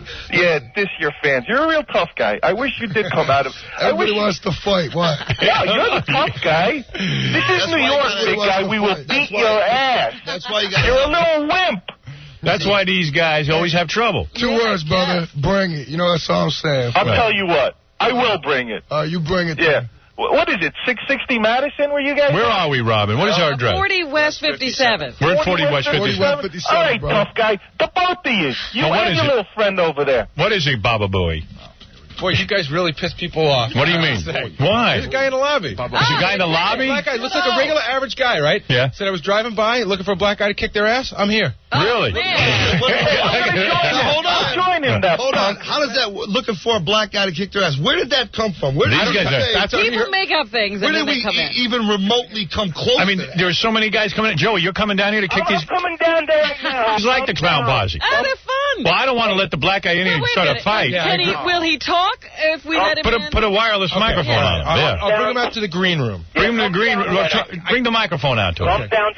Come downstairs. I'm on 42nd and Madison. I'm in my car. Just come downstairs. Oh, my You're goodness. pussy. You talk to everybody like a... Come on downstairs right now. I'll kick your ass. I'll put my paw in your ass. It's going to come out of your mouth. it cool for you to go back to work at the factory tomorrow and say, come downstairs. I kicked insane Clown Posse's ass, you know? Guess whose ass I beat? That's why everybody wants to beat their ass. You guys are recording artists. You're just trying to make music. Exactly. This is how we get treated. This is how you get treated. Howard, you gonna get them downstairs or what? I'm ready for them. The boys don't look too scared. I'm here by myself. These are tough guys. Yeah, right by myself. Then I'll go to jail. I got a show in Boston tonight. That's another thing. By the way, you recognize this guy's voice? It's Roger Clinton. Oh! That's another thing, man. Every time we fight now, we go to jail. We better follow you guys with a camera. You miss shows that way? Yeah, all the time. It's like, well, tonight you'll be at the Palladium in Boston. Yeah. If you don't get your asses kicked. If I don't go to jail, I wouldn't get my ass kicked. I got twisted with me. Howard, can you hear me? Yeah. Okay, I'm bringing the guy in right now. All right, tomorrow night you'll be at Irving Plaza, New York. Yeah, hello? Hold on, he's coming. Can you step right up here really quick? Turn his headset on. Okay, I will. Here he is right here. Hold on, Does this make you nervous, guys? I mean, the people are... No. Come, Howard. Hi, sir. What's up? Now, what happened? You heard these guys... Now, you want to kick their ass, too? Yo, they talking a lot of noise, B. Yo, they ain't moving nothing. Right. So you feel that you want to kick their ass? Yo, they want to go that route. Let's do this. Right. Well, guys, do you want to fight this guy? What? Why? Why is he upset with them? Why? What is What's it your problem? Because you suck. That upset you them? suck. They don't show your videos on MTV. So we suck so bad, you just want to fight. Yo, you talking noise, bro? What's up? I got a gold record and I suck? But I don't suck. What's up? How can that be? How can we have a gold record and 500,000 people bought my album? Because there are people out there that don't appreciate talent. You suck. You suck.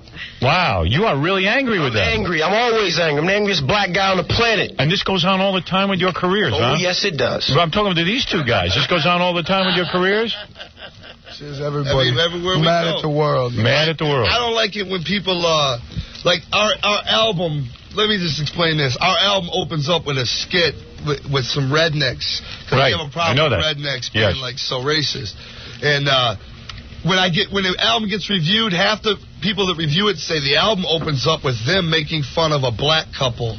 Right. I'm like, where the hell did they get that was supposed to be a black couple? That's the rednecks that we're making fun of. But for somebody to think that was a black couple, they were racist. Do you guys want me to sneak you down the back stairs? Wait, there's the guy. Oh, there's the guy. He looks like a tough guy. Now, what do you work out with weights or something? Nah, I'm a little soft right about now, but I can stand and work out again. But look at this gentleman. He looks angry. I don't think you could beat him. No. What makes you think you want to kick my ass? I mean, I'm talking noise. I'm standing up for everybody, B. Yo, you talking noise. You said, somebody come down here. I'm down here, baby. What's up? I'm going to come out there and swell your face up. Swell me up. Please do that to me, sweetheart. Please swell me up.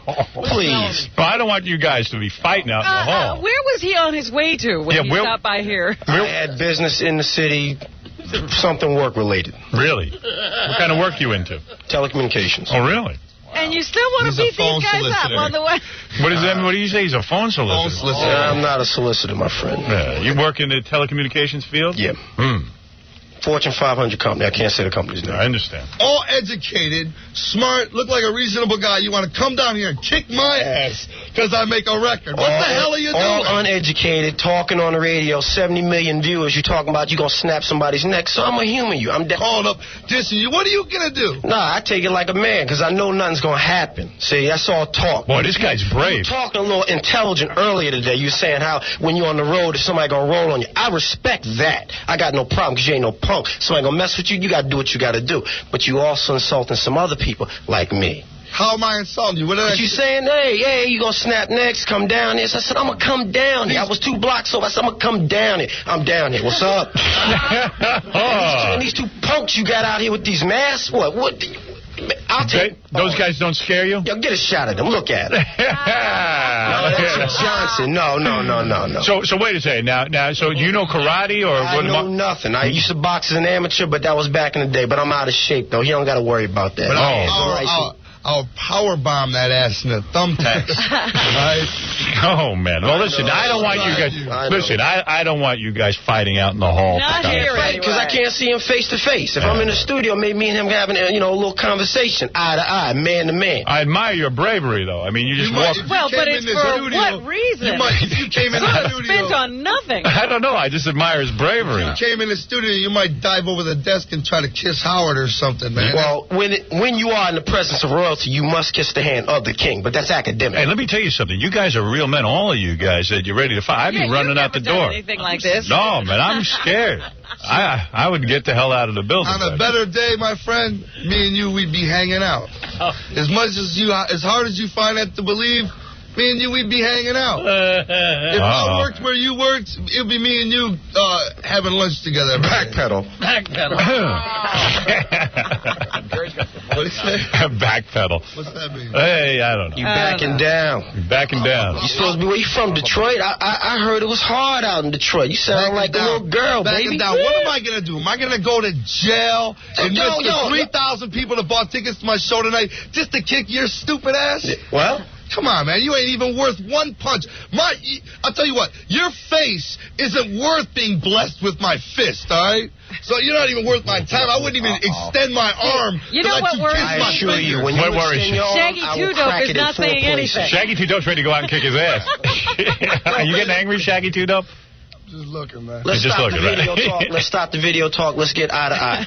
All right, listen to it. On my word, Howard, I will not act up because this is your kingdom. I will not act up. I am a peasant in your kingdom. Actually come you mean you could come in here and not fight with the boys? I can come in here, and out of respect for you and my ebony princess, Robin, I will not do anything out of the ordinary. Really?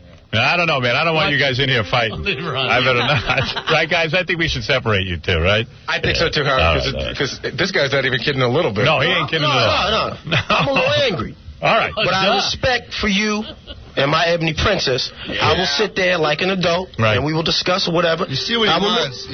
Howard, what is he like when he's a lot angry? You want to bring him in? He wants to come in here. Yeah, let him in here. Really? Don't you? I'm a little nervous that you guys are going to end up mixing it up. Ain't going to be no beef. Because he's talking to me now. He's talking to me like a man. Because I already know where his planto is. He ain't going to do nothing. And out of respect, I'm not going to do nothing either. You in a Boston crab. I know you will. Jerry Springer, move over. The only Boston crab you dealing with is the one you serving in Red Lobster, baby. All right, you guys go cool down. Enough with this. All right, listen, Insane Clown Posse, I want to thank you for coming in here. You could just send them out there. Yeah, you go out the hall. I don't know, man. You guys don't need to mix it up. No, there's no need. There's nothing going on. Right, but I want to thank my man from the telecommunications company for coming in. Can you hear me? Yeah. Got a quick question, quick remark. I think I know why Michael Keaton didn't want to come on the birthday show. Why is that? The rumor that I heard from my people out in California was that he was afraid that you were going to mention the fact that he was going with that porno chick a few years ago. Oh, really? He was going with a hardcore pornography chick, did a lot of anal scenes and stuff like that with some black guys. I'm not lying. Really? And he... I don't know. I didn't even know that. I didn't know anything about that. She used to be married to that guy from Empty Nest, Richard Mulligan. And he was seeing her. Well, again, I don't know. Listen, not to cut you off, but I don't know anything about this. I don't know if there's any truth to this. That was one of the reasons. That's what someone I know out in California. Listen, I'm going to have to come out there and kick your ass. That I don't want. All right. Hey, thanks for coming by. Don't beat up the Insane Clown Posse. Yeah. For you, Howard, I won't do anything. Thank you. I'm going to keep the cameras on everybody. You see, that's what he was here for. He don't have no beef. Nobody has any beef. The only reason people want to kick our ass is so they can say, hey, I kicked their ass. You know? Right. It would be exciting. Something all right. to talk about. One last call. Vito, go ahead. If you want to speak to Insane Clown Posse, go ahead. I'm Vito Corleone. I'm a real gangster. And those clown pussies, they're nothing but chumps. I know their mamas. Their mamas, they're so old they wear Confederate underwear. You hear what I'm saying? All right, please. Your mom's so old. You're a bunch of fakes. Your mom's so old she played bingo with the Flintstones. You nothing right. Your house is so small. Your house is so small. I stuck a key in the front door and stabbed two people in the hallway. Mama got some metal afro rusty sideburns. All right. The real gangster, not no pussy. All right. Dear. Love in the room. Okay, listen, Insane Clown Posse. We love coming on your show, man. It's the best. It's always great when you guys. Here. We love it. I can listen to you guys all day. I love it. Insane Clown Posse tonight at the Palladium in Boston. Yep. And tomorrow night at Irving Plaza in New York. It's going to be wild, 2 shows. Yes, you should come check it out. I really should. It will be nothing like you ever expected. It'll be pure pandemonium. Really? Like a riot on stage for an hour and a half. I think everyone's going to go wild. And be careful when you go downstairs because Joey's down there. Joey, you down there? Yeah, what did they look like? Howard, what did they look like? They look like clowns. He's waiting to kick your ass, so be careful now. Are they really wearing a clown's outfit? Yes. All right, I'm getting them. That's it, one by one. Why are you upset with I don't want both of them at one time, one by one. All right, Frank. I'm gonna chew you guys. Come downstairs. I'm waiting for you. I'm in a black Continental. Back it up, Mike! Back it up, Mike! That's probably our car driver. I'm waiting for you, Clown. I would say goodbye to my friends over there. Well, I certainly hope... Why is he upset with it? Who knows? You'll never get an answer. Oh, my God. The St. Clown Posse just brings it out in people. They mix it up with the fans. Help us out, man. Call MTV. Tell them we're decent people. All right. I mean, I got a 7th grade The least I could education. do. I'm a decent person. That's, Right. I mean, that's something that I'm proud of. Shaggy, too dope. Did you go to college or anything? No. No. Where did you go? Yeah, he's a Harvard grad. I went to the Giuliani School of Arts. Oh, really? Yeah. Is that right? True? Yeah. He decorates our faces. He does a good job. All right. There they are, the Insane Clown Posse. Check them out tonight and tomorrow night. Thanks, guys. Thank you. Very excited. We got to get to some news, Robin. Hi, I'm Flip Wilson, the hysterical comedian who used to dress up as a woman for laughs. Once again, from high atop the Howard Stern building on the Stolen Vehicle Police Recovery Network, it's every transvestite's wet dream, Howard Stern.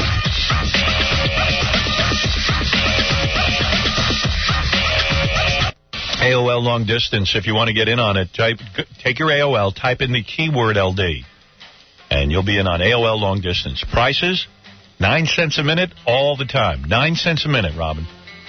That's an incredible rate, Howard. Considering the fact that Sprint's growing about 10 cents a minute on weekends. Yeah, you're talking about 9 cents a minute every day, all day. That's what I'm talking about. That's right. Can't beat that. How do you do this again? Just type in the keyword LD. If you don't have AOL and you still want to get in on this deal, I'll give you a secret phone number, but don't tell anybody. I'm not going to give you that number. Screw you. It's too secret. It's too secret. I've been told not to give it. Type in the keyword LD. That's what you got to do. Get on AOL. Like the old verse. By the pricking of my thumb, something wicked this way comes. I fear nothing. I fear everything. Could be your glands. Or it could be ours. 105.9 FM. You're in the package. You're listening to the man who goes to scores while his wife waits at home with her vibrator. Howard Stern. Yeah, baby. Rock me. Coming up next week, you know who. Van Halen's going to be in here performing live. I think Eddie's just going to have his guitar, and Gary's going to play, sing, and the new singer. We'll get to check him out. It's amazing to me that band just keeps the same name. Yep. I want to fight. I want to kick someone's ass. I was really having charged up all that Insane Clown Posse really? stuff. Yeah. I'm sure you can get that if you want it. Panama. Oh, Panama. Ha, ha, ha, ha. I'm like Hank the Angry Dwarf. Hey, next week we'll welcome a new market. I'm not going to tell you what it is, but we got a new one coming up. I got to tell you, though, Van Halen with David Lee Roth, man, oh, man. Yeah. I don't know how this Gary guy is, but, oh, my God. Yeah, listen to these songs.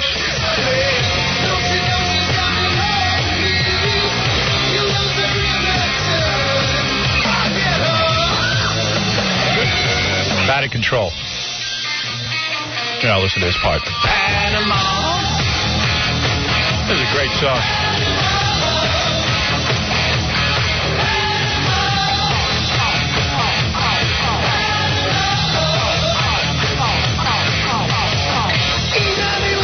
So Van Halen's coming out with a new album. I'm anxious to see what they've come up with.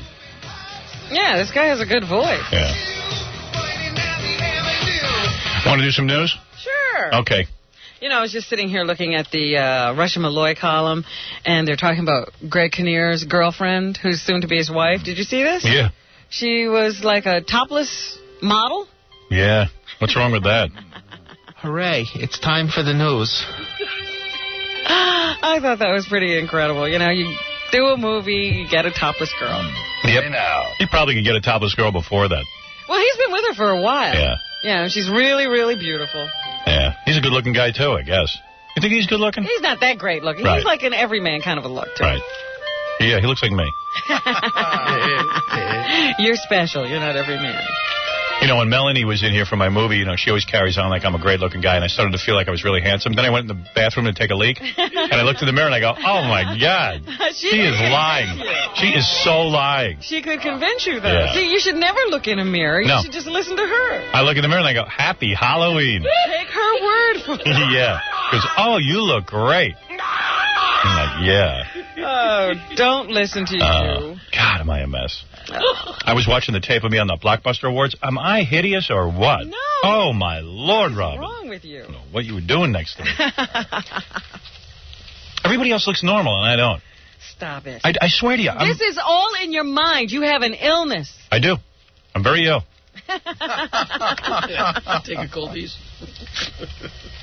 And where's that girl who said she looked like me? Did we do a makeover on her? I don't know. Ask Gary. She was here for a very long time yesterday. I never got an update. I hope they made her over. I couldn't stand looking at her. Baba Booey. I didn't think she looked like you. She didn't look good, but she didn't look like you. She looked like me. She should kill herself. Got to ask you something. What do you think of a town who, in order to avoid having a Ku Klux Klan rally, they agreed to hand out their literature? They're going to send Ku Klux Klan newsletters or something to the entire population of the town to avoid having a rally there. Really? Yeah. What's the name of the town? It's Cicero, Illinois, right outside of Chicago. Well, I think they're a bunch of wimps.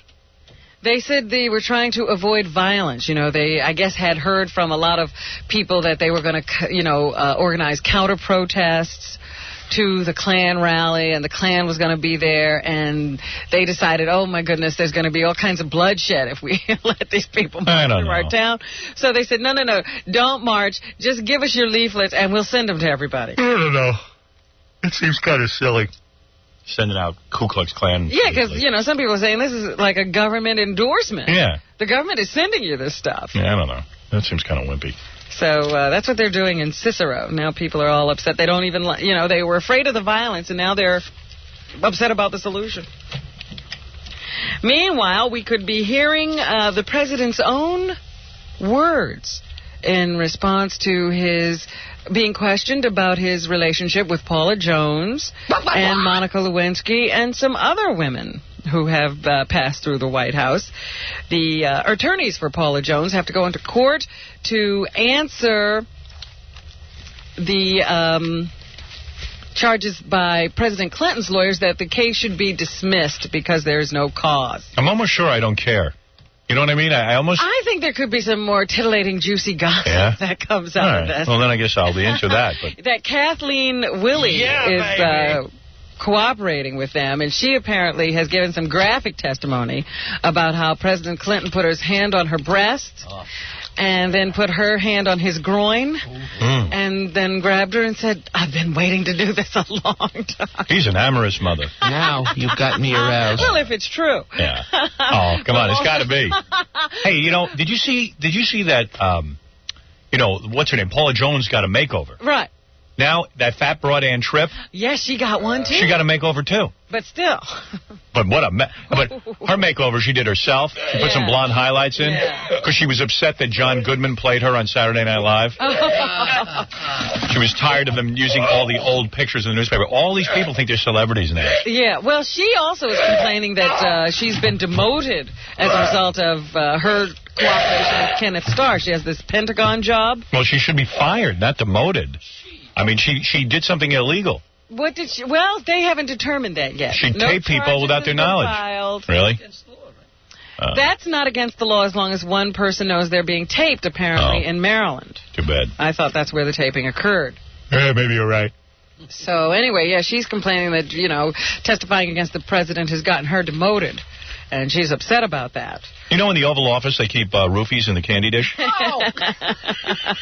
We'll also hear the president's own words as to what his relationship was with Monica Lewinsky, because when the lawyers for Paula Jones meet the judge, they are apparently going to bring a lot of his deposition testimony with them. They say it could also uncover the names of women who have so far been under wraps. Apparently there are a lot of women who have...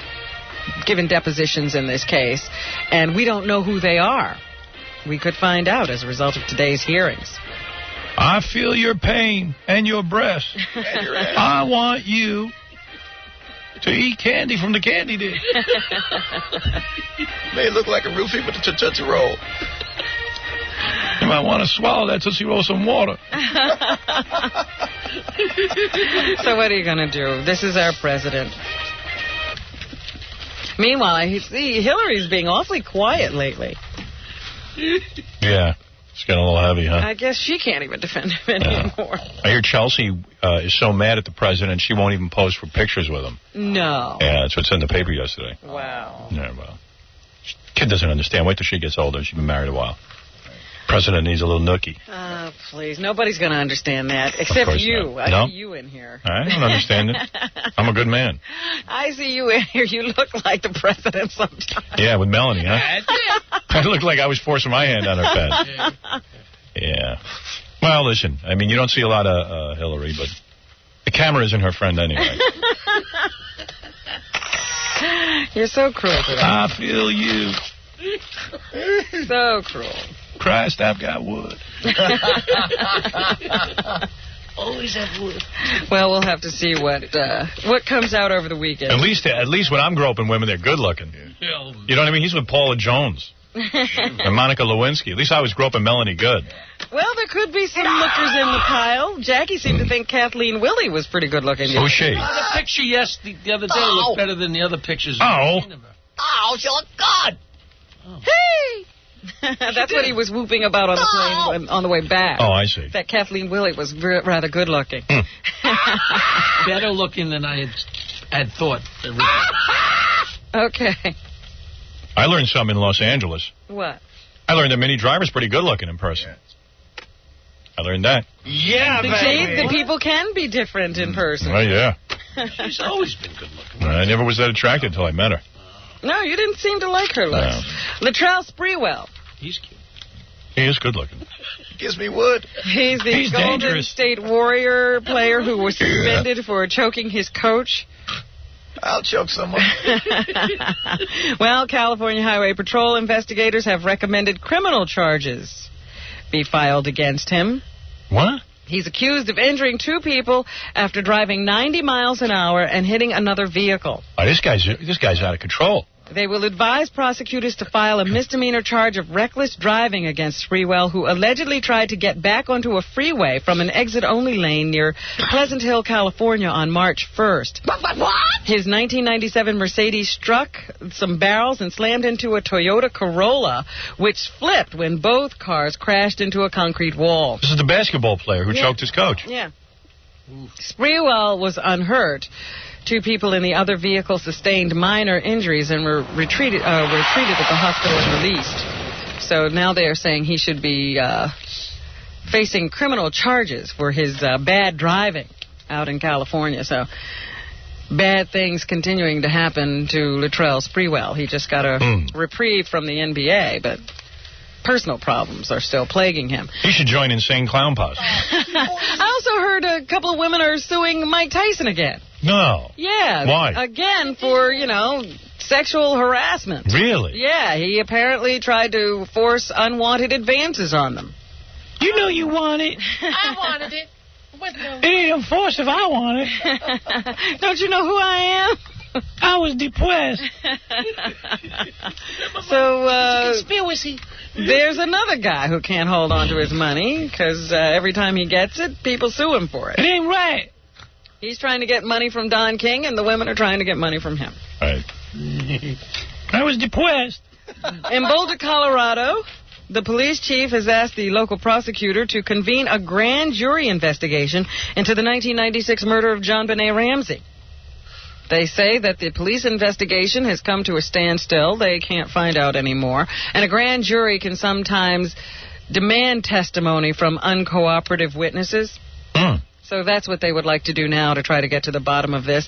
John Benet was found strangled and beaten in her basement, in the basement of her family home in Boulder on December 26, 1996. It happens. Her mother, Patsy Ramsey, said she found a ransom note on a back stairway hours before the body was found by the girl's father, John Ramsey.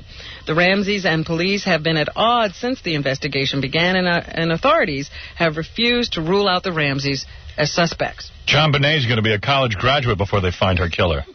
I swear to God. Seems that way. Yeah. Jeez. Just imagine, you're getting into that private plane kind of thing. Oh, yeah. Well, the door fell off of a Chicago Express commuter plane shortly after takeoff from Midway Airport yesterday. The Jetstream 31, bound for Grand Rapids, Michigan, returned to Chicago and no injuries were reported. Can you imagine being on the plane and the door just falls off? What? Can't believe that. I don't know about these little things. It happens. Some women who were planning their weddings and thought they had the dress of their dreams taken care of and wouldn't have to worry are now in trouble because of a big strip mall fire in a town in Virginia. It destroyed the bridal shop, incinerating 3,000 dresses and leaving hundreds of brides-to-be without gowns just weeks before their wedding. Sure that's news? That is absolutely news. Really? A lot of women will feel for these women. I feel their pain. Look for the dress, and then it goes up in flames. What are you supposed to do? Hey. Can't find one. You're not thinking about getting married again, are you? No. Can't find one of those dresses all that quickly, Suddenly identify with this whole thing. Bend over, Monica. You know what? I haven't mentioned this. You know what's been going on in Miami? They had an election, and it looked like one guy won. Yeah, it was corrupt. But then the other guy who had the job before said, wait a minute, I want these votes recounted. I think these absentee ballots are a little weird. And so they wind up having to take it to a judge. And now the judge has declared the mayor who lost the election is now the mayor of Miami. So they unseated the guy who looked like he had won the election and put in the old mayor again yesterday. Wow. So it's been quite a wild time down there in Miami, and they said, we're really upset because it's making us look like one of those banana republics. I know, Miami doesn't seem like the United States anymore, does it? We can't even hold an election anymore. Yeah. Well, here's the former mayor who's now the current mayor, Joe Carrillo. Sí. Joe Carrillo. Sí. To have gone through what we did in the last 4 months was difficult. But nevertheless, I think it's brought me back with more of an insight into human nature. Yeah, people will cheat on elections. Yeah, I know. I saw that on the news, and it weirded me out. Yeah. I mean, that's not supposed to happen in the United States. No. It's not. Not in the country we grew up in, Howard. Yeah, it's a whole different country now. That's what they say. American family publishers, the people who have Ed McMahon and Dick Clark in their commercials, talking about their sweepstakes. Hey-oh. Hey-oh. They've been sued by a number of states. You are correct, sir. Because they seem to or appear to be conducting deceptive advertising. Yeah, no kidding. You have won. You are correct, sir. Open this envelope because you've won $10 million. You open up and you go, you have won $10 million in your dream. Why is it only old people? I don't know. And old people are just so stupid. I guess you lose your brains as you get older. You know what happened? The reason they were alerted to this is because tons of people started showing up at the headquarters of the company thinking they had won something and they didn't want to wait for them to bring the check. I know. So they started flying into town. And then, prosecutors across the country started to get wind of it. And they said, this is really ridiculous. They're misleading these people. Right. They don't know what's going on. They read that they've won. And so they, spend a lot of money. One woman totally redecorated her house because she wanted it to look nice when Ed McMahon showed up. Jesus. Hey-oh. And of course, she had won nothing. And, there are people on fixed incomes, etc. They buy tons and tons of magazines thinking that will help them to win. And then they, one woman had, she was a little old lady, didn't have much money, and she had subscriptions to Business Week and Fortune magazine she would never read. But she had already subscribed to every other magazine. I say they deserve to lose their money. Well, the government has gotten into it. Outrageous. And now about 30 states are expected to announce a settlement with American publishers next week. However, a couple of states, Florida and Connecticut, Indiana, they have pulled out of the settlement talks because they don't like the way they're going. And they are suing American Family as well as Ed McMahon and Dick Clark. Really? Ed McMahon and Dick Clark? Oh, jeez. We got to get Dick on the phone. And the Edster. Now, of course, Ed McMahon and Dick are saying, look, we just do the commercials. Yeah. We don't know about this company's policy. What are you saying? I hear you. So it's getting crazy out there. It is crazy. But, they say plainly, look, you don't have to buy magazines to win. Right. And, if you read the fine print, they'll tell you haven't won anything yet. It's a drawing. Yeah. I think a lot of young people fall for it, but they're too goddamn embarrassed to show up. Yeah.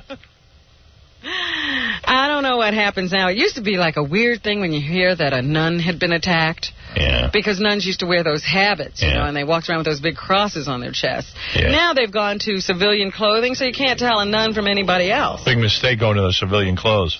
I think they're getting attacked a lot more. You're right. Tons. So a thug dressed for combat bludgeoned a beloved nun and a receptionist at a school for the blind. The guy was in yesterday. full combat, fatigues. Yeah. And he went into some, I don't know. School for the blind. Yeah. School for the blind. Yeah. They can't identify you. And beat nuns. One nun. He only found the one nun. You got to go to hell for that. Yeah. But they said they've had other break-ins at this school before. School for the blind. Oh, my God. Imagine robbing a school for the blind.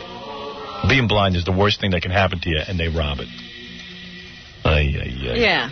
The blind get a hold of some money, and sighted people take it from them. Couple of shekels. Now, what have you heard about salt lately? Well, I know that salt is bad for you, because if you eat too much salt, your blood pressure will go up.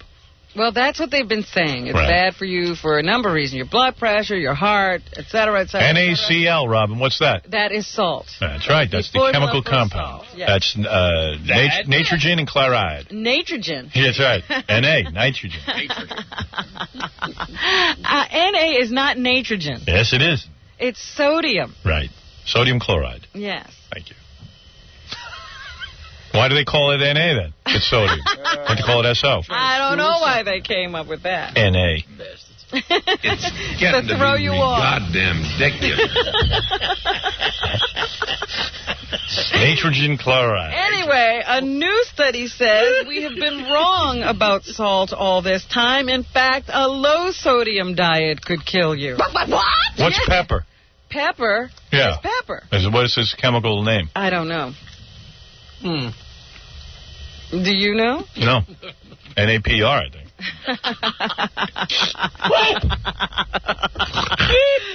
Can you eat pepper? Yes, you can eat pepper. It doesn't affect you? Unless you have a problem with spicy food. No, I like it. Yeah. Well, here is Michael Alderman, who's the chairman of epidemiology at the Albert Einstein School of Medicine. He says, we've been wrong about salt. Oh, I don't believe that. A low-sodium diet increases the hormone renin, which is produced by the kidneys, which is associated with increased heart attacks. It also interferes with insulin. I mean, he's saying the exact opposite. That's right. Metabolism, in a way like diabetics have an increased cardiovascular disease potential. Can they just leave me alone? I know. Every couple of years, it's bad, it's good, it's bad, it's good. So I'm going to eat some today. That's what they're saying. Right. You should eat some and avoid dying. All right. We'll ask Mr. Science. Yeah, how could this be? Also, there are some new guidelines out about how to avoid having a stroke. This is the first time they've published anything like this. You know, there are actually things you can do with, in terms of lifestyle and diet that could protect you from a stroke, Howard. Yeah, stay off crack. Oh. Well, that's one of them. Dr. Norris, salt or no? Salt, it's still in the experimental stages. I'm you can't answer yes or no. Go ahead. What the experts are saying is that this study could be flawed and that there needs to be more study, of course. Too controversial. Too controversial. If you smoke, stop. If you drink alcohol, do it only in moderation. Forget it. And know your blood pressure. Like, why would you want to drink in moderation? Why? What's the point? Why? You know what I mean? You want to get high. What do you mean? Drinking in moderation means what to you? Like 1 glass or 2? Cases. What's the point? Yeah, right. It means, but if you don't drink 50 a day, 1 glass or 2 will give you a buzz. I don't know. It won't. There are people here who can refute that. No, it won't. It has no effect. Doesn't even wet my whistle. If you follow these simple rules and a few others, you may lower your risk of having a stroke. Oh, I love that noise. These recommendations, the first ever geared to the public, were drafted by the National Stroke Association Consensus Panel. So there you have it. If you want to avoid a stroke, it's a very ugly thing to have happen to you. And should be avoided at all costs. You bet. Those are the guidelines. I know. Roma Downey. Do you know her? She married to Morton Downey Jr. No, she's not. Who is Roma Downey? She actually is a big star, and I've never seen any of her work. I never heard of She's her. on the TV series Touched by an Angel. I never even saw that. It's in one of the top 10 TV shows, and they have a huge following. I don't believe it. And, they're always touting this whole group, everybody associated with the show. Della Reese, this woman is being very religious, like they're living out their principles on the show. Mm-hmm. Well, she's getting a divorce. Oh, she's been married 2.5 years, and now it's over. We're developing a new show, me and Robin's called Touched by Bill Clinton. I feel your ass. She's all feel your ass. She says her biggest concern is the children involved, and she's asking her fans to understand and to keep her family in their prayers. All right, then we will. All right. Also, I didn't mention this before, but Paula Abdul is getting another divorce. She's divorcing her second husband. Well, she's on a roll. Yeah, I think this one lasted 14 months or something. Hey, good for her. She must be easy to live with. She sure knows how to pick them. Everybody's asking the question, will Leonardo DiCaprio show up at the Oscars? And the answer is no. I don't care. Why would he? He's not nominated. He doesn't plan on attending. I guess he feels snubbed. Of course. Of course. Of course. He's not nominating, and he isn't presenting. Oh, I didn't want him yet. Oh. I'll tell you when it's time for him. They're also, Leonardo fever is just hitting everybody. I know, I think I caught it. But I took Cold-eeze. I'm all right. You're over it now? Yeah, I'm okay. The Disney Channel is going to bring back a series he did. He was a guest star on TV's Growing Pains several years ago when he played a homeless kid. Yeah, right. And so they're going to be rerunning those on the Disney Channel. Homeless kid. Did he have anal sex with strangers? No, he did not. I'm sure Then he ain't homeless. he just had a little dirt on his face, but everything else was fine. Yeah, right. So you'll be able to see a young Leonardo DiCaprio at the start of his career. Now you've got me aroused. Also, of course, his new movie, Men in the Iron Mask, is opening this weekend, and he's out doing press as a result. Who gives a crap? Would you like to bang him? He's cute. Yeah. Yum, yum. Not my type, but he's cute. I thought the scene in Titanic that was good was when he finally makes love to Kate Winslet. Mm-hmm. Because they captured the nervousness of the first time you make love. Right. You know what I mean? Like, I remember shaking when... oh, yeah. Yeah. I remember shaking. Totally nerve-wracking. You don't even think your body will perform. Yeah, I thought they captured that pretty good. But he's also quite charismatic, very beautiful. Thank you. To look at on screen. You don't get tired of looking at that face, I suppose. All right. Anyway, here's Leonardo talking about, he plays 2 characters in this film. So here he is talking about, what is he talking about? I don't know. He's talking about his character, King Louis. King Louis. Louis has been brought up on the throne and sort of is tainted in his view of how to treat people. King Louis.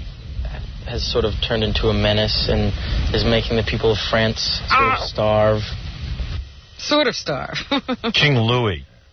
And here he is talking about his other character, Philippe. Philippe is someone who has obviously spent a lot of time alone and has had a lot of time to sort of think about his life. And, I'm sure was praying every day to sort of get out of the situation that he was in. Philippe. And also had a sort of life of complete mystery. I have no desire to see this movie. He really has no idea where he came from. But we're going to miss him at the Oscars. What his background is, or why he's put in this mask for his teenage life. Whatever. And what was it like wearing that iron mask? It gets definitely claustrophobic, and within 10 minutes of being in there, I could almost bash my head against the wall with frustration because I get claustrophobic in that mask. Suddenly, Billy Crystal interviews are fun. It must become part of your own body after a while. Oh, it's so boring. Here's a production scene. Ooh, this is an actual scene from the movie The Man in the Iron Mask. That's right. It's got some bad reviews today. Let's see if I can hear this. There is another matter of a more personal nature, Your Majesty. You are constantly surrounded by beautiful women. Do you love any of them? Quite frequently, actually. And they love you? How do you know that when a woman gives you her most intimate embrace, that it is you and not your crown that she pulls to her heart? I think my affairs are empty. I think that it is possible for one man to love one woman all his life and be the better for it. That didn't encourage you to go see it. Are you still with me? Oh, no, I'm asleep. I mean, I don't know. I saw I saw it in the theater. They do the, what do you call it? The preview. Preview. It didn't look so good. I don't know. Well, I like that kind of stuff. It was all right. You go see it. I did see it. What's up with Gary Shandling? We talked about him a little earlier. His show, Larry Sanders, is about to have his season debut. And he says this is his last season of Larry Sanders. But he's also in a nasty dispute with his manager, former manager. He's a weird guy. I see he's doing newspaper interviews and stuff about, his show starting again on HBO. Like, why does he come in here and talk to us? We reach millions of people. I don't think he cares so much for us. Yeah, because I guess we'd ask him about his lawsuit. He's suing his manager. A $100 million lawsuit against Brad Gray because he says Gray didn't protect his interests and used Shandling to build his Brillstein Gray production company. Oh, yeah, he's accusing Brad Gray of... it's weird. Like, you talk to, like, my agent or people in the business who are in the business end of the business. Yeah. They're furious with Gary Shandling for doing this stuff. Not that my agent's furious. I don't think he cares. He just says it's coming off badly for Gary Shandling. Yeah, everybody says he's the laughingstock in this whole situation. Well, I guess Gary Shandling kind of felt that... believe me, I have no idea. I've met Brad Gray. He's a nice guy. But I guess he felt that... This sounds kind of nutty. That when he was doing the show Larry Sanders, Brad Gray would meet people on the show... And I guess some of them would work for Brad Gray, and somehow Gary thinks he's entitled to their money. Writers were working on Gary's show. Right. They were looking for other things to do, and Brad Gray helped them.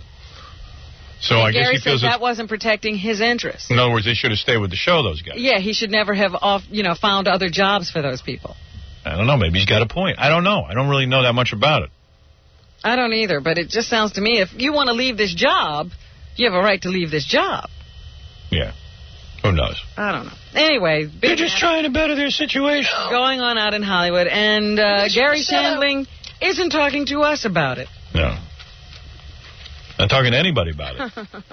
Well, he talked to some people. Not Princess us. Margaret is... hold off for a sec. I got to take a break. Oh, sorry. All right. We'll wrap up right after this. Here's one for your Yeah, Sure file. There is a warrant out for Howard Stern's arrest in South Texas. Seems that a South Texas justice of the peace, who apparently likes publicity as much as Stern does, says that if the shock jock sets foot in Texas, he could be arrested for disorderly conduct. Yeah, sure. The warrant stems from Stern's on-air comments mocking fans of Selena, the Mexican-American pop star who was murdered 2 weeks ago. This justice of the peace said he issued the warrant on behalf of the fans of Selena. This disorderly conduct charge carries a maximum fine of $500. Free speech advocates say such a warrant is unconstitutional. Stern could not be reached for comment. Aren't we lucky? Yeah, sure.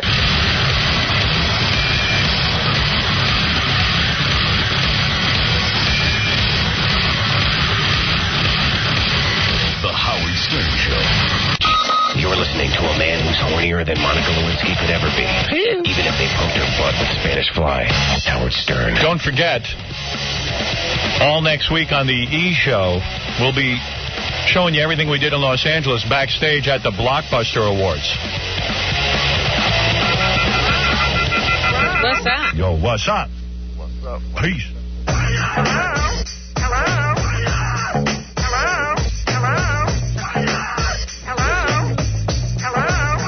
What's up? Baba Booey, Baba Booey, Baba Baba Baba Baba Booey, Baba Booey, Baba Baba Baba Baba Booey, Baba Booey, Baba Boo, Baba Boo, Baba Baba Baba Baba Booey. Become aware of the butter. I love it. Become aware of the butter. I love it. Become aware of the butter. Yo, what's up? I Become love it. aware of the butter. Become aware of the butter. I love it. That's it, Bob. That's it, Bob. That's it, Bob. And I'm Hank the Angry Drunken Dwarf from Fall River. That's it, Bob. That's it, Bob. And I'm Hank the Angry Drunken Dwarf. Yo, what's up? Yo, what's up? Peace. What's up? I love you. You're the man, baby. What's up? You recognize everyone in this song? I think I did, yes. There's your mom. No, Baba Booey. I don't know who that was. Me neither. Baba Booey. Yo, what's up? Baba Booey. That's it, Bob. And I'm Hank the Angry What's up? Yeah. What's up? You know what I'm saying? Who is that? You know what I'm saying? That's, what's his name? Colt Feinberg. That's right. I love you. You're the man, baby. I love you. There's a little trivia quiz going on here. Well, there's a lot of crackhead Bob. I'm Hank the Angry Hank. Drunken Dwarf from Fall River. Yo, what's up? Show's very musical. Sharon. Yeah. I said Sharon. Yeah. I said Sharon. Yo, baby. Yo, baby, what's up? Yo, baby. What's the dealio? Dillio. Yeah, Sharon, what's up? I'm watching that big fathead Rosie O'Donnell, Yeah. and she comes on in an exercise outfit, like sweats.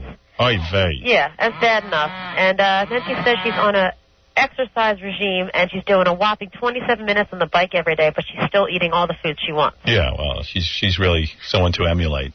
She's disgusting. You know, Mike Walker did a story. The woman ate like 17 chocolate fortune cookies in a row. I mean, that's just gluttony. Oh, I know she does. She eats all day on the show. It's she constantly disgusting. eats devil dogs and ring dings. Yeah, she's she thinks on the show. Yeah, she thinks it's a bit, but it's not a bit. She's just a big fatso. And she's got a sweatsuit outfit. Whatever. Okay, good. Who cares? Derek. Howard. Yeah. Hey, I'm freaked out about this meteor.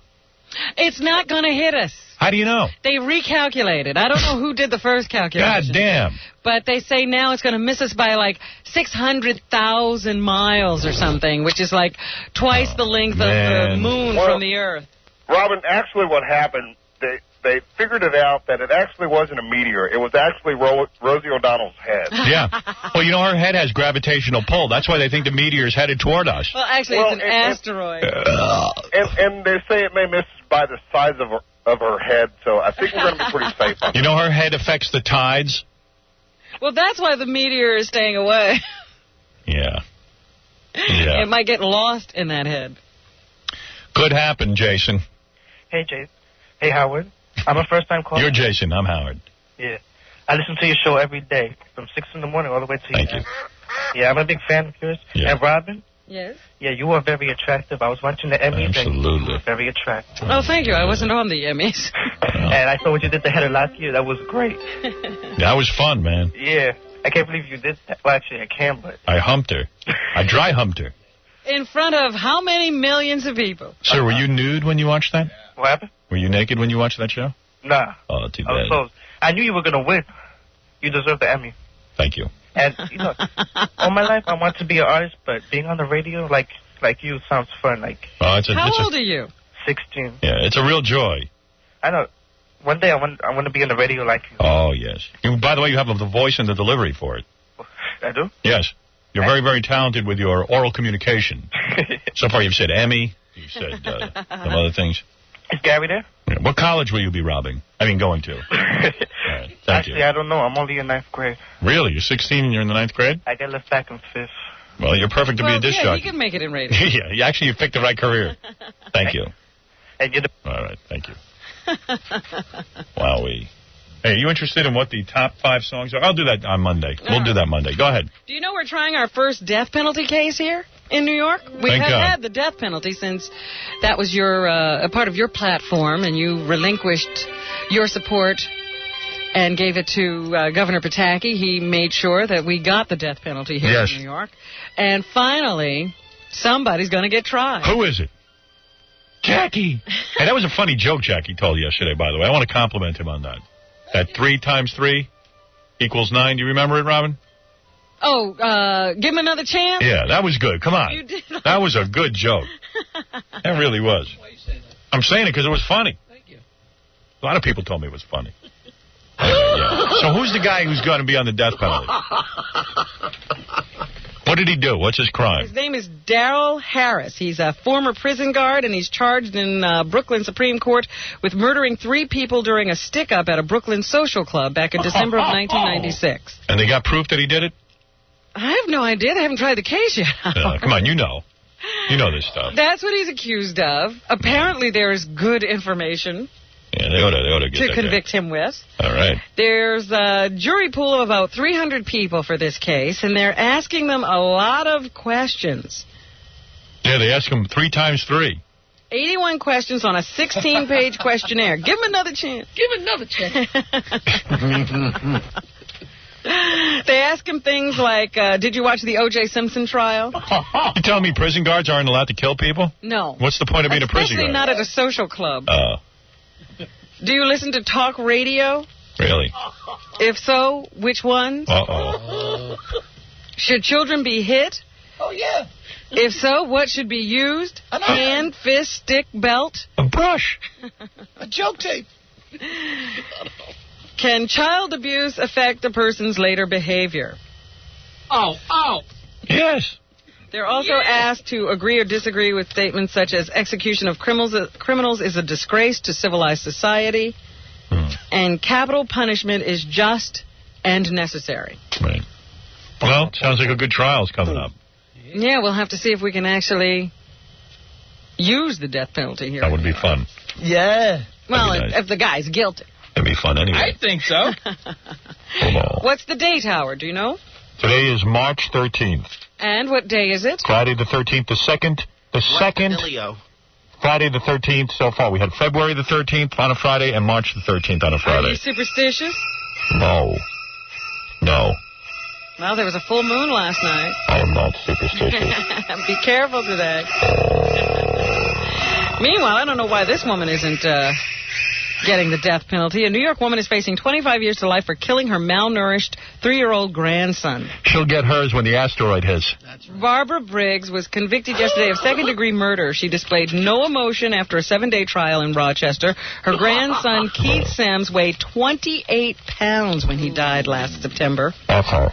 His body was scarred with cigarette burns and wax from an electrical cord. Police say the 42-year-old Briggs confessed that she beat the boy with a wooden breadboard after he took food without her permission. My mom used to beat me with a wooden breadboard. A defense psychologist testified that Briggs was overwhelmed by schizophrenia and high stress and was borderline retarded. Hey, that's like me. She'll be sentenced on the 1st of May. Jesus. I'm Jackie. Jodie Foster will not reveal the name of the father of her child. You have already claimed responsibility. I swear I'm the father. Jodie still refuses to talk about the dad. What? Jackie, you got a cold? Yeah, I need a cold-eeze. Can I have a cold-eeze? Yeah, sure. She says she's reading books on pregnancy. Isn't that what pregnant women do? Yeah. She's just very happy. She's reading books on pregnancy because she's trying to figure out how she got pregnant. And she says her mom is her role model. Oh, yeah. Oh, yeah. What do you think she did? Did she do a turkey baster or did she have sex with a man? Well, she says she's not talking about the father or the method. I think she sat in the wrong hot tub. No. do you think of that? Yeah. They say her best friend, Randy Stone, is the likeliest suspect. Randy Stone. I never heard of him. I don't know him either, but he's her best friend. Mm-hmm. Is he on Deep Space Nine? Not to my knowledge.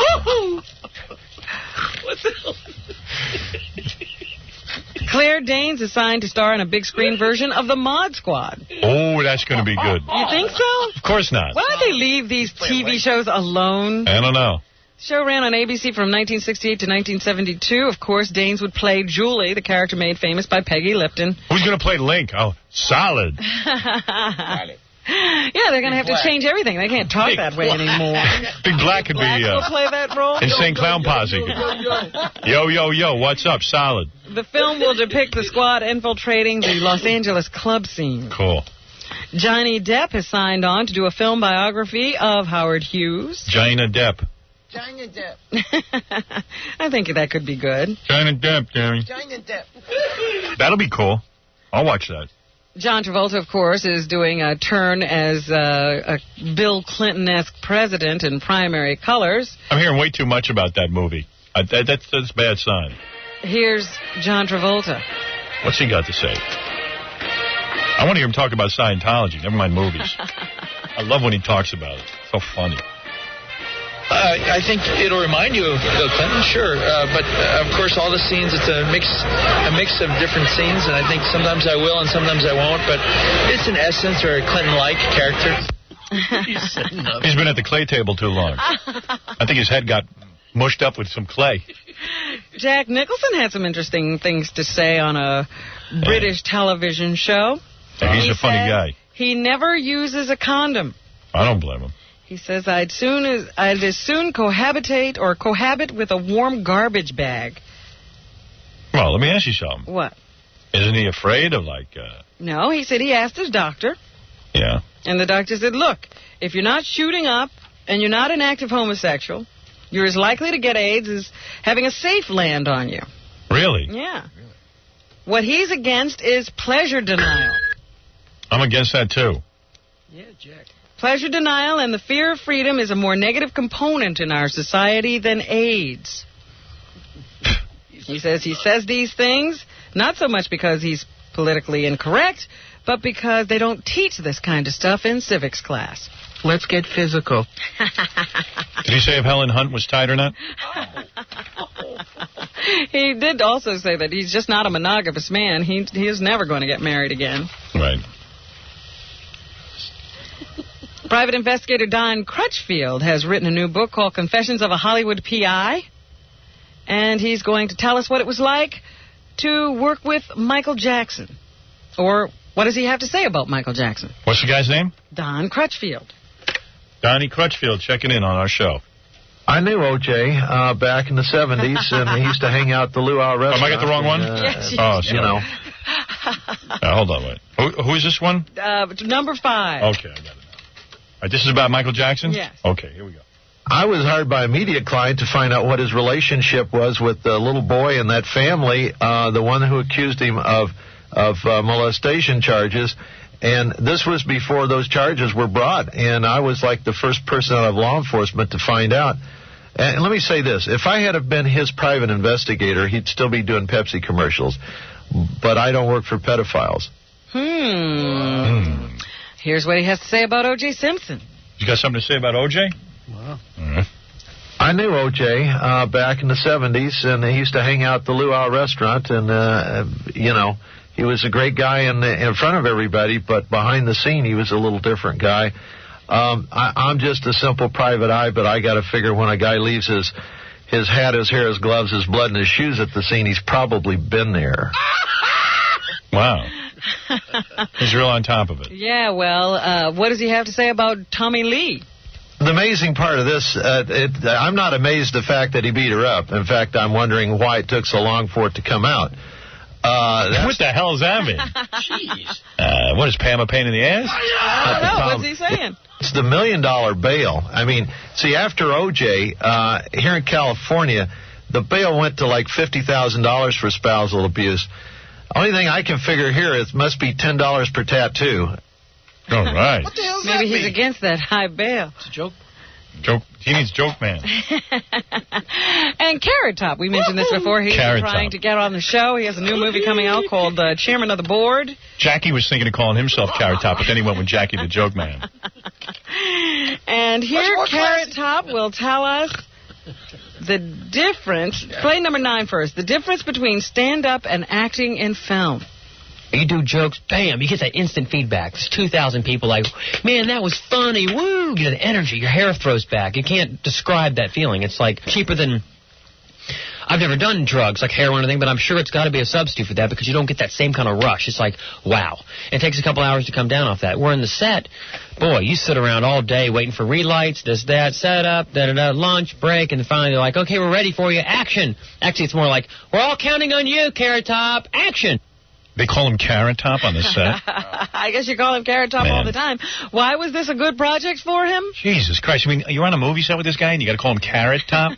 Hey, Carrot Top. You got to be kidding me. Woo! Woo! It's a rush. There was a few things that were being thrown around for me sitcom-wise, but nothing really stuck. And then this movie came out, Chairman of the Board, and what happened was the original script idea was just about a guy that took over a company. And what I did was I kind of tailored it to be more towards me, my character. So in the movie... So it's a guy who takes over a company, but he has a suitcase full of props. Right. What happens is he's now a surfer/inventor, as opposed to just being this guy who took over a company. All right, cool. Oh, I'm glad he did that. He's like a regular Woody Allen. I'm glad he tailored that script to himself. Well, that's what's happening. All right, thanks, Robin. Jackie Penthouse Joke Page Mardling, his 2 Filthy Joke CDs, Sergeant Pecker and the Joke Man, are only $12 plus $4 U.S. shipping. Also on cassette. Buy 2, get 1 free. Call 1-800-323-KING, K-I-N-G. His CDs are also available in all major record stores coast to coast on Oglio Records. Agliglio. For information, what is it? Agliglio. Agliglio Records. For information and jokes, Olio Records. For information and jokes, visit jokeland.com. Melanie Good, Perfect 10 magazine, debuts nationally on Monday, and she came in. She's in the movie Private Parts, of course, The Girl in the Bathtub. And saying Clown Posse tonight at the Palladium in Boston, tomorrow night at Irving Plaza in New York. Henry Thomas, you saw him in E.T. as a little kid. Now he's starring in Moby Dick, which airs on USA Network March 15 and 16. Also, Henry stars in the movie Niagara, produced by the Shooting Gallery, the same people that made Sling Blade. Right. Very good. Next week we'll say hi to Van Halen, Willie Nelson. We'll welcome a new radio market. We'll have Hope in here, who got the breast implants. It's going to be good. And don't forget about the E-Network. They always have something sexy on Friday nights. And all next week, we get to see all our L.A. stuff. That's right. Arnold Schwarzenegger, Mariah Carey. Minnie Driver. Yeah. We got this great little couch set up where all the girls are in their short dresses, and you can almost see right up their dresses. Jennifer Tilly. Oh, yeah, baby. Tortured man.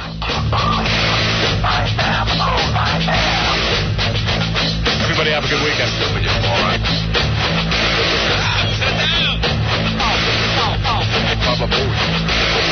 Oh, that's good. Got your radio on this morning? The astonishing power that's suddenly been put into our hands. To the Howard Stern Show.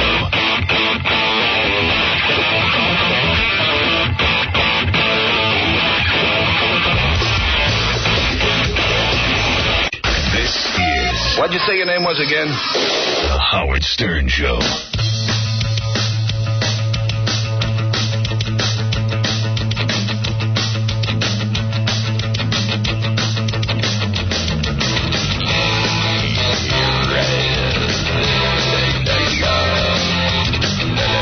All right, let's do the plugs. Fred, you read them. Saturday night, a very special Saturday night, a very musical Saturday night, a wonderful Saturday night. Last time we were there, it was actually pretty enjoyable, much to my chagrin and surprise. King Norris at Crossroads in Garwood, New Jersey. Looking forward to being there. And the CD is available, of course, at Tower in Manhattan and Compact Disc World of New Jersey, Ear Candy and Van Nuys, and a bunch of other places of which I can't recall, but I'll fill you in later. Scott the Engineer. Oh, before we get to Scott the Engineer, I'll give you that information in a second. Thanks to All American Collectibles. They sell animation art. Call them at 1-800-WOODY. 64. Don't know the purpose of that, but I can't figure everything out, can I? Scott the engineer. I understand him completely. He is musical. He plays his CDs. He kind of puts on a little performance. He'll even do the Macarena for you and engage you in witty banter and witty rejoinders and snappy bon mots. Scott the engineer, Rocket Entertainment. You better call him quickly. 718 back 5040. That was a good week of radio, everyone, and we'll see you tomorrow. Monday. At this time, the Howard Stern Radio Network leaves the airwaves for technical adjustments.